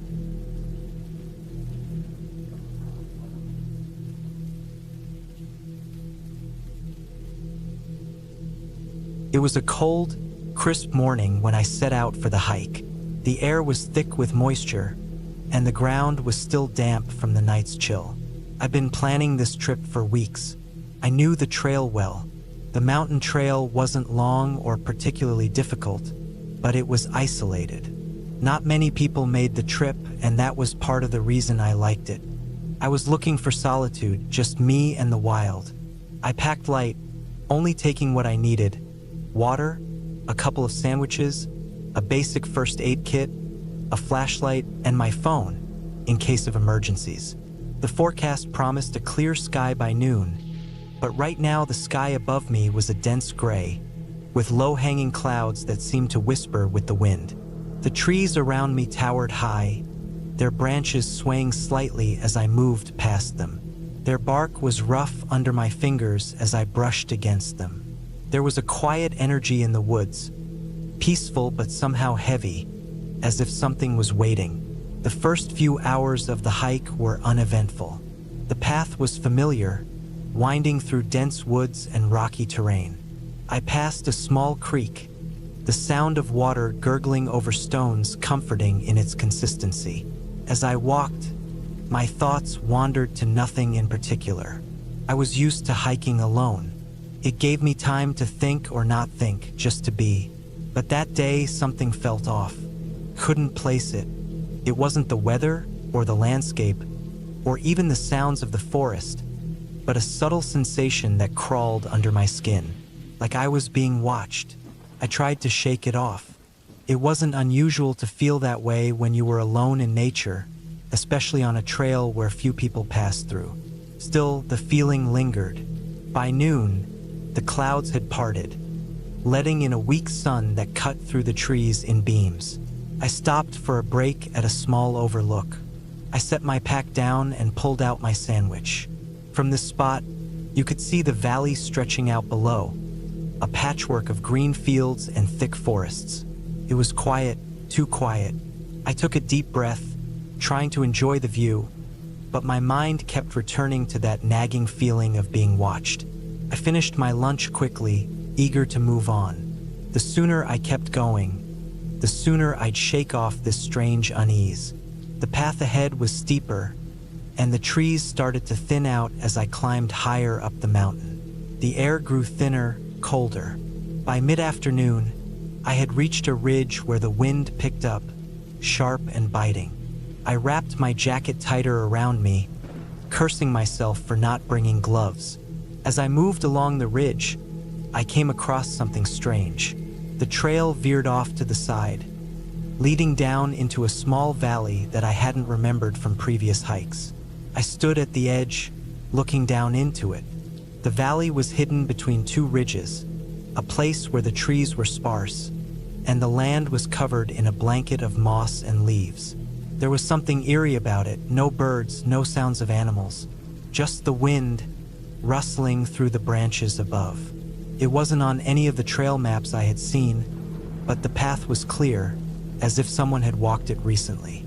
I hesitated for a moment, weighing whether I should continue or head back. The trail to the valley was narrow and overgrown with brush, but something about it called to me. Curiosity is a powerful thing, and I found myself stepping off the main trail, heading down into the valley. The air in the valley was different. It felt thick, almost humid, and the shadows seemed longer, despite the sun being still high in the sky. The further I walked, the more isolated it felt. The trees here were twisted, their branches gnarled and reaching out like fingers. The ground beneath my boots was spongy, and each step seemed muffled, as though the earth itself was swallowing the sound. As I walked deeper into the valley, I noticed something strange in the distance. A small clearing appeared ahead, surrounded by dense trees. In the center of the clearing was a large rock formation, the stones stacked in a peculiar way, almost like a small structure. It didn't look natural. I approached cautiously, every instinct telling me something wasn't right. I stood at the edge of the clearing, watching the rock structure for a long moment. It was like nothing I'd ever seen before. The stones were large and weathered, some with strange markings on them. The air felt colder here, and my breath formed a mist in front of me. I stepped forward, my boots crunching on the dry earth, the sound too loud in the heavy silence. As I got closer, I noticed something that made my stomach turn. The ground around the rock formation was disturbed. The earth was dug up in places as though someone or something had been digging here. My pulse quickened, and I took another cautious step forward. There was a small pile of dirt next to one of the stones, and I could swear I saw something metallic glinting in the sunlight. I reached down, my heart pounding in my chest, and carefully picked up the object. It was a small metal box, rusted and old. I turned it over in my hands, feeling the weight of it, the coldness of the metal. It was locked, but there was something about it that sent a chill down my spine. I couldn't explain why, but I had an overwhelming sense that I shouldn't open it. I set the box down gently on the ground and looked around the clearing. The eerie quiet had deepened, and I suddenly felt very much alone. It was as if the forest itself was holding its breath. I scanned the area again, my eyes lingering on the trees that seemed to loom taller and darker now, as if closing in on me. I had no idea what this place was or why I had felt drawn to it, but it was time to leave. I turned around quickly, but as I did, something caught my eye, a shadow moving between the trees. For a split second, I thought I saw a figure, tall and thin, darting between the trunks. I froze, my heart racing. Was it a person? A hiker, maybe? But no one had been on this trail when I started, and no one had passed me since. There shouldn't have been anyone here. I squinted into the trees, trying to make out any detail, but it was just shadows and movement. I told myself it was my mind playing tricks on me, maybe from being out in the woods too long. But I couldn't shake the feeling that I wasn't alone. I began to back away, my footsteps quicker now, and my breath coming in short bursts. The strange feeling of being watched hadn't left, but now it was worse. It was as if something was following me, just out of sight, but close enough that I could feel its presence. I had no intention of looking back. I just needed to get out of there, back to the main trail where it felt safer. The path seemed longer as I retraced my steps, and the sun was beginning to dip behind the mountains, casting long shadows over the ground. My mind raced as I tried to remember the way I had come in. I had to focus. I couldn't afford to get lost here. But no matter how hard I tried to stay calm, the sense of being followed persisted. It wasn't just in my head anymore. I could hear something soft, almost like footsteps behind me, careful and deliberate. Every so often, the rustle of leaves would sound just a little too loud, too close. I wanted to run, but I forced myself to keep walking, slowly, deliberately. Panicking would only make things worse. Finally, after what felt like hours, I broke through the dense trees and saw the familiar path ahead of me. I breathed a sigh of relief, but it didn't last long. I heard the sound of footsteps again, now unmistakably behind me. I turned around quickly, expecting to see someone, but the clearing behind me was empty. There was no one. I was alone. I wasted no time. I moved faster, practically sprinting now, not looking back until I was back at the ridge, the valley far behind me. The sun was nearly gone, the sky turning purple and orange as the evening set in. I was tired, my legs aching, but I didn't stop until I reached the main trail again. By the time I made it back to the car, the eerie feeling had faded, but the sense of unease stayed with me. The trail had felt different that day, in ways I couldn't explain. I was glad to be out of those woods, but there was something I couldn't shake. The feeling that I had barely escaped whatever had been lurking in that valley. I never went back.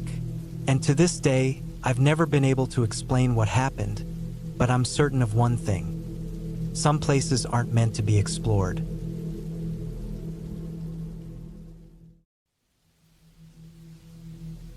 The night felt unusually still. I lay in my sleeping bag, shivering, not only from the chill but also from a creeping sense of uneasiness. The woods surrounding me were cloaked in darkness, with only the faint glow of my lantern illuminating the inside of my tent. I had been camping solo for a couple of days, soaking up the solitude, but tonight felt different. Out of nowhere, I heard it, soft, unmistakable footsteps just outside the tent. They were uneven, as though someone was deliberately trying to avoid making noise. My heart thudded in my chest as I froze, straining to catch more sounds. The footsteps grew closer, crunching over dry leaves and snapping twigs. They were so near that I could almost feel the presence of whoever or whatever it was.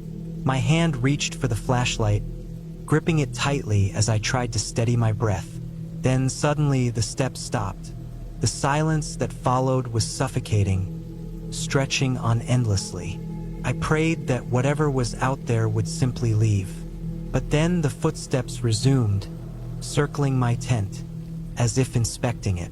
A cold sweat ran down my back as I fought to keep myself from trembling. Just as I thought I couldn't take it any longer, the steps began to fade, retreating into the distance.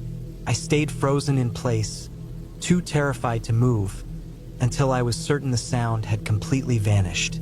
With trembling hands, I unzipped the tent slightly and peered outside. The forest appeared calm, the stillness returned, yet something about the atmosphere felt wrong. Stepping cautiously out of the tent, I swept the beam of my flashlight around. There was no sign of anyone or anything out of place. The only clues left behind were a few scattered leaves and a snapped branch close to my campsite. I searched the area but found nothing that could explain the footsteps. It didn't take long for me to decide I needed to leave.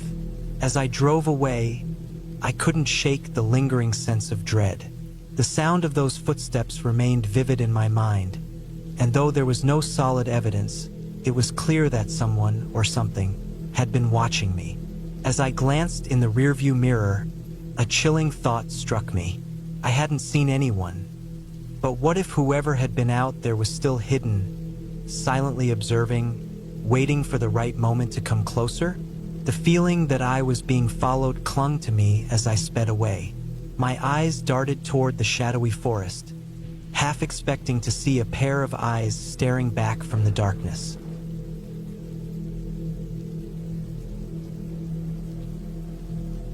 I was heading up to a secluded lodge, a place I hadn't visited in years.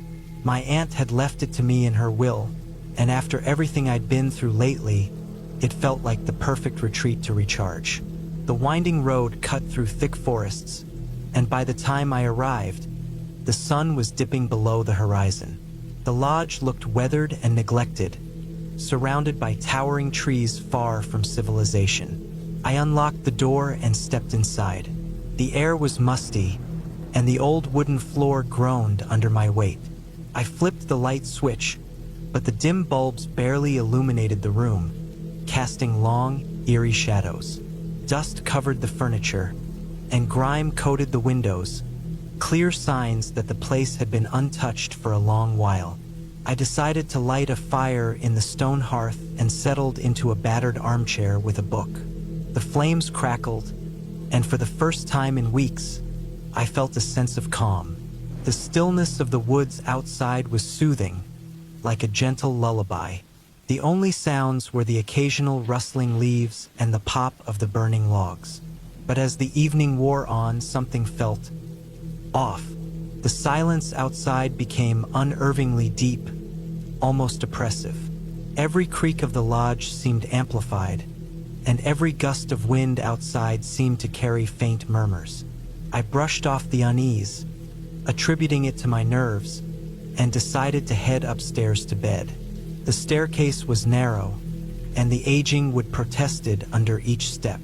It was noticeably colder upstairs, and the darkness seemed heavier, almost tangible. I hesitated at the bedroom door before pushing it open. The room felt strange, not just because of the dusty sheets or the cold air, but as if I wasn't truly alone. I dismissed the feeling as my imagination, spurred by too many spooky stories and the isolation of the woods. I lay down on the bed, staring at the ceiling, every small sound making my pulse quicken. At one point, I thought I heard faint footsteps, distant and muffled, as if they came from within the walls or far away. I tried to stay logical, reminding myself that old houses made noises. But then I heard it, a deliberate, measured creaking sound, like footsteps ascending the stairs. My breath caught, and I strained to hear. The noise grew louder, nearing my door. Frozen in place, my heart pounded so hard it hurt. I stared at the door, expecting it to burst open at any moment, but it stayed shut. The creaking stopped abruptly, leaving only a heavy, stifling silence in its wake. I didn't sleep at all that night. As soon as the first light of dawn broke, I grabbed my keys and bolted from the lodge, leaving everything behind. The trees cast long shadows as I drove away, but I couldn't shake the sensation that I was being watched, that whatever was in that lodge was still there, observing. I didn't stop until I reached a small town. I pulled into a gas station and just sat there, trying to compose myself. The rational part of me insisted there had to be a simple explanation. Maybe the house was just old and creaky, or maybe my imagination had run wild from exhaustion. But the relief I felt was undeniable. I was out of the woods, far from that place and whatever had been there. In the following days, I tried to move on and bury the memory, but the unease lingered. I threw myself back into work, into normal routines, but a nagging feeling stayed with me. I could still hear the faint creaking in the silence of the night, the sound of deliberate footsteps that seemed to draw closer and closer. Eventually, I decided to sell the lodge. It wasn't about the money, I just couldn't keep it. I found a buyer who seemed eager for a private escape in the woods. I handed over the keys without hesitation, feeling an odd sense of liberation. But as I got into my car and glanced back one last time, I saw something or someone standing at the upstairs window. My stomach dropped. When I blinked, the figure was gone. I told myself it was just a trick of the light, but deep down I knew better. As I drove away, the dense forest swallowed the road behind me.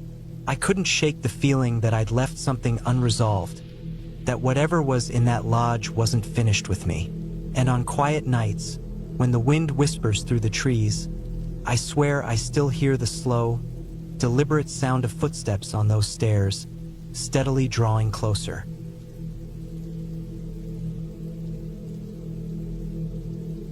I wanted to take a short break, a weekend away from everything, just me and nothing else.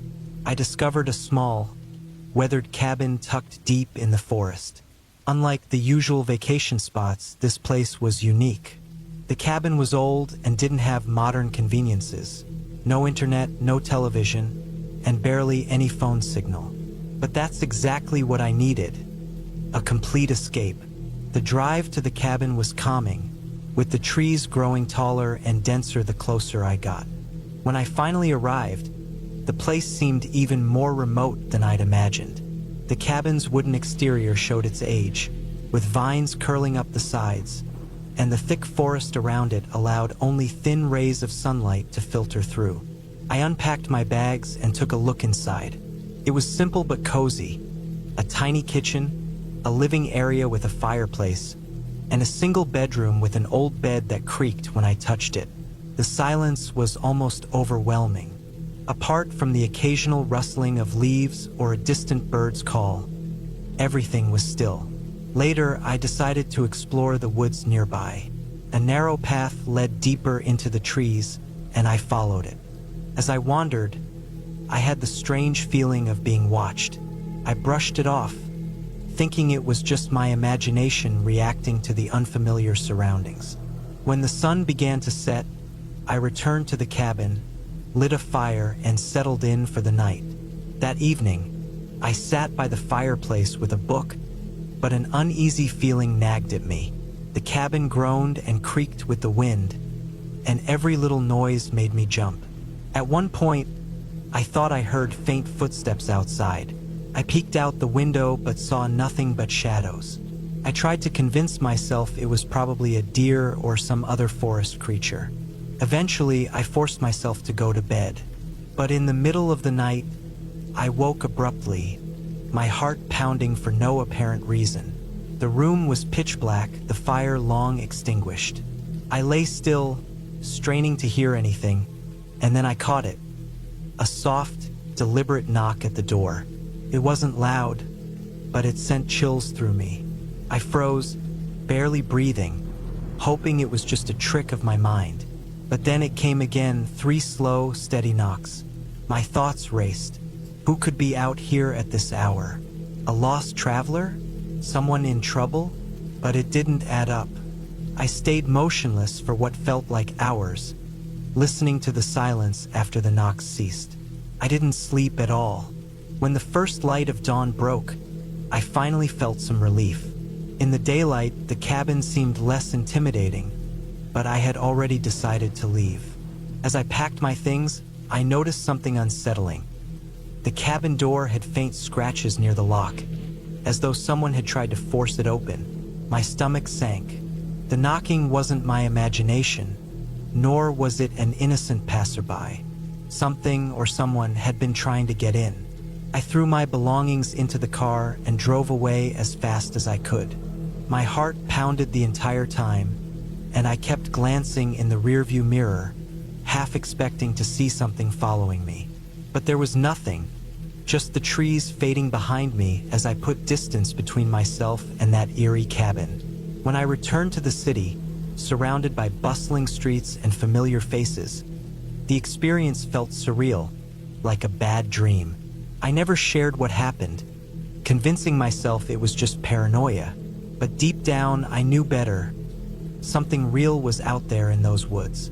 Even now, when I'm alone at night, I sometimes think about that cabin. I wonder what might have happened if I'd opened the door. The thought still keeps me awake, and every now and then, in the silence, I imagine I can hear those same 3 slow knocks.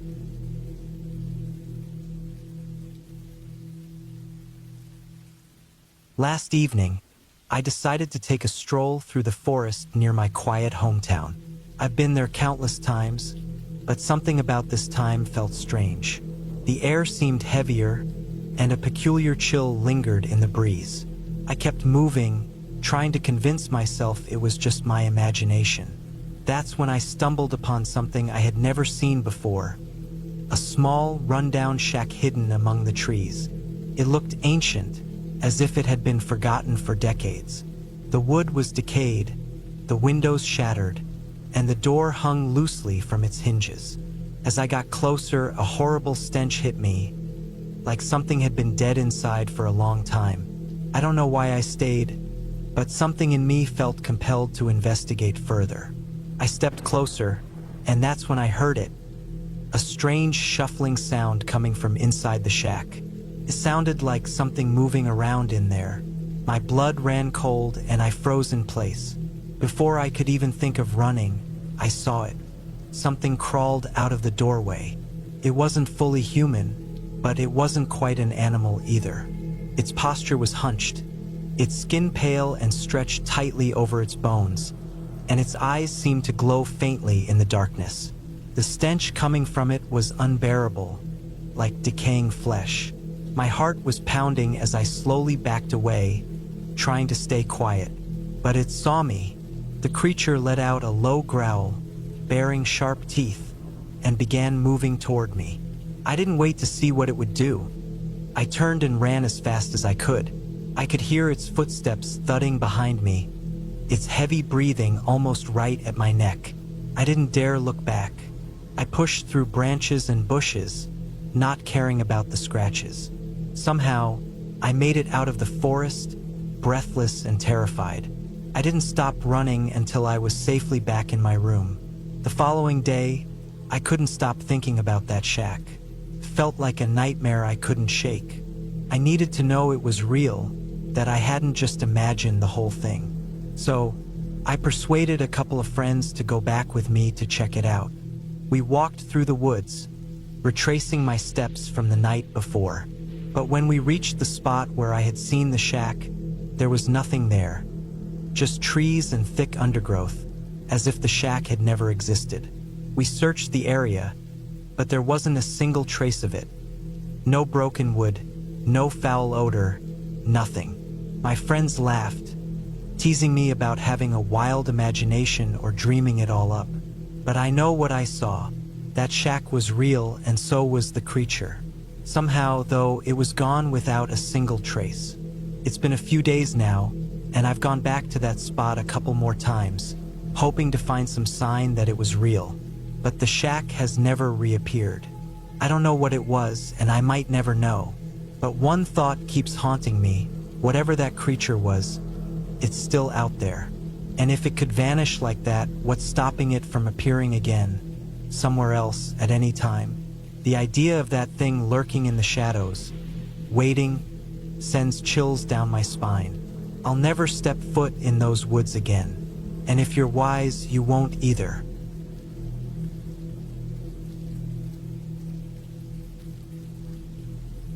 We were all excited about our weekend getaway.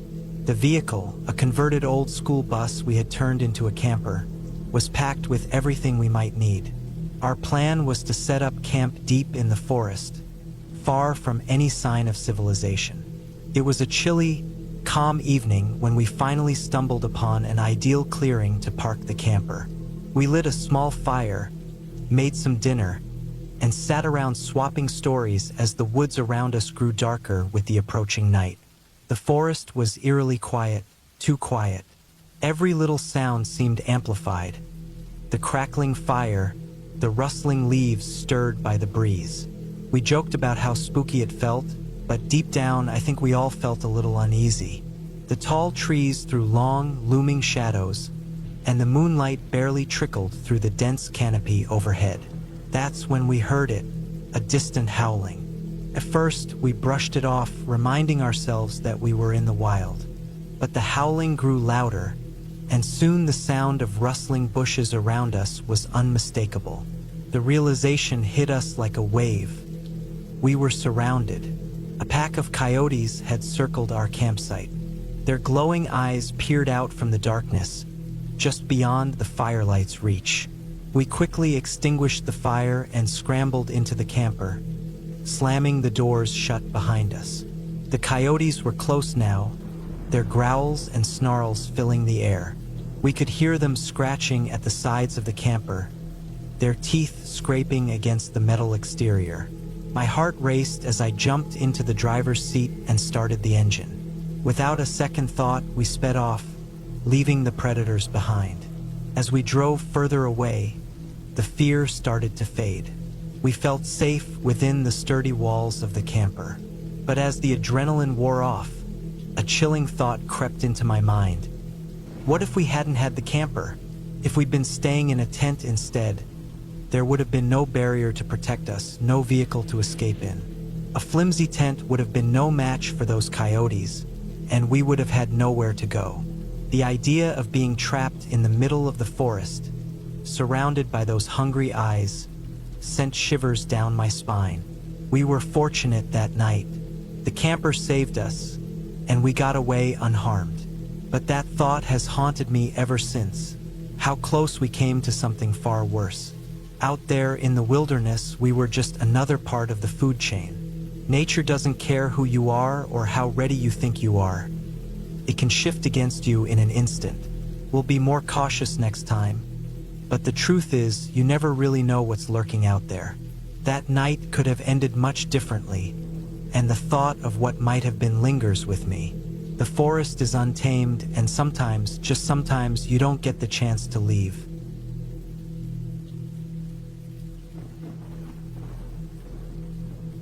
I had been eagerly waiting for this trip for weeks. I needed a break from everything. Just me alone in my camper, surrounded by the quiet of nature. The campground I chose was miles away from the nearest village, a perfect spot to clear my thoughts. I packed everything I thought I'd need: plenty of food, water, some extra clothes, and my fishing supplies. The first day was exactly what I'd hoped for. I spent it setting up the camper, wandering around to explore the surroundings, and fishing in a nearby pond. The air was crisp, and the sounds of the forest filled the space around me. When night fell, I lit a small fire outside the camper and made a simple meal. It felt good to sit there in the stillness, far from the usual chaos of life. When the fire finally died down, I went inside the camper. The temperature had dropped, so I closed all the windows and secured the door before crawling into bed. The silence of the night was so intense that it almost felt unnatural. As I lay there trying to fall asleep, I could hear my own heartbeat. Around midnight, I woke up to a sound. At first, it was just a faint rustling outside, something I thought might be the wind. But then it came again, louder this time. It sounded like footsteps, slow and deliberate, circling the camper. My heart started racing as I listened intently. The steps stopped right by the door. I held my breath, frozen in place, waiting for something to happen. Minutes passed, maybe hours, but nothing did. Then the footsteps started again, moving away this time. Eventually, the sound faded into the distance. I let out a shaky breath, trying to convince myself it was just an animal. But deep down, I knew better. The steps were too heavy, too intentional, like someone was walking around, inspecting the camper. I didn't sleep the rest of the night. Every creak and groan of the camper set me on edge. When dawn finally arrived, I quickly got dressed and stepped outside, scanning the area for any signs of what had happened. But there was nothing. No tracks, no broken branches, no evidence of anything unusual. It was as if the night had erased itself. Still feeling uneasy, I decided it was time to leave. I packed up in a hurry, though I couldn't shake the sense that someone, or something, was watching me. The drive home felt unusually long, and the silence inside the camper felt oppressive. My mind replayed the events of the night over and over, trying to make sense of it. When I got home, I unpacked and took a long, hot shower, hoping to wash away the tension that had settled into me. It wasn't until I locked the front door that I began to feel some semblance of safety. But even that wasn't complete. That night, lying in my bed, I couldn't stop thinking about those footsteps. I kept telling myself it was nothing, that my imagination had run wild in the dark. But just as I was about to drift off, I heard something that froze me in place. A faint creak, like the sound of someone stepping on the wooden floor. It was so soft that it was almost imperceptible, but it was there. My pulse quickened as I lay perfectly still, straining to listen. The sound didn't come again. I tried to convince myself it was nothing, just the house settling. But deep down, I knew better. A chill ran through me as I realized that whatever had been out there in the woods might have followed me back.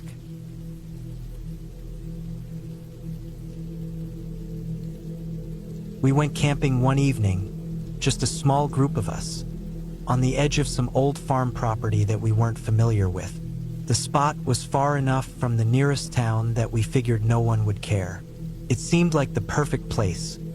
Quiet, secluded, and easy to pitch our tents.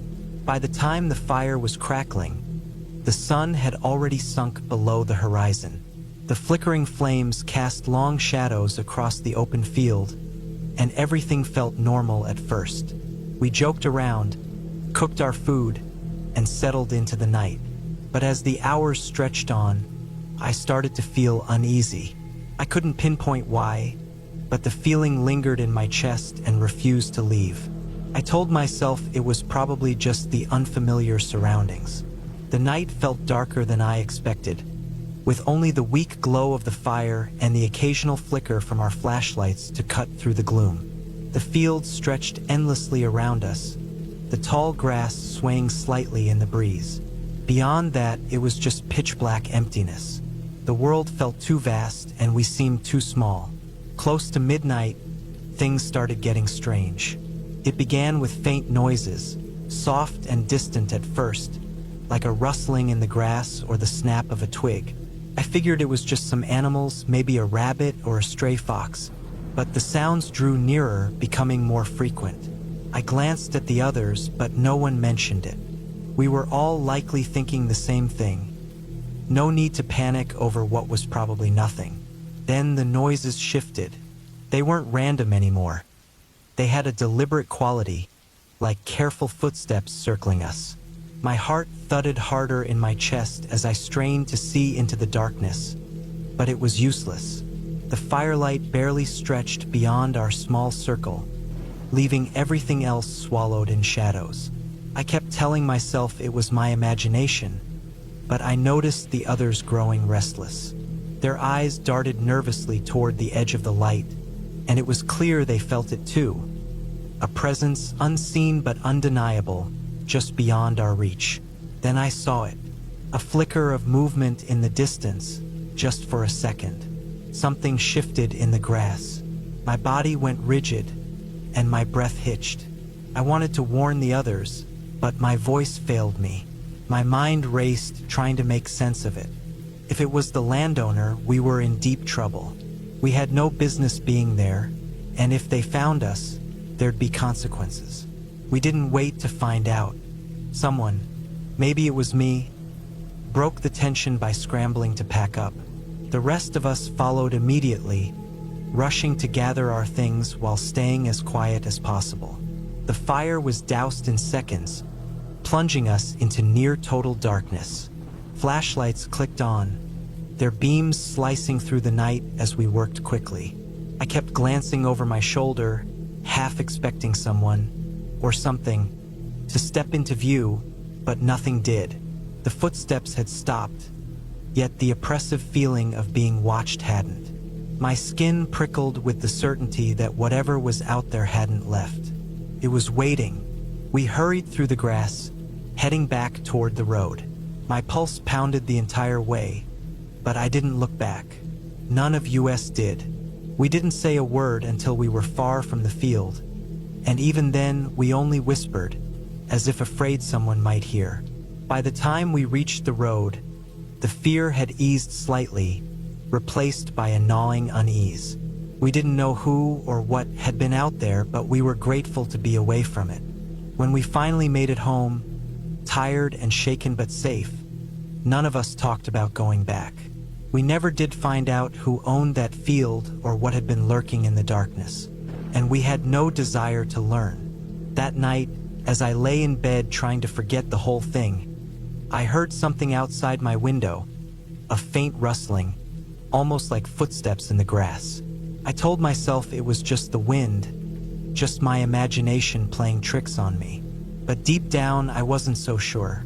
Sometimes, when you disturb the unknown, it doesn't simply let you go. Sometimes it follows,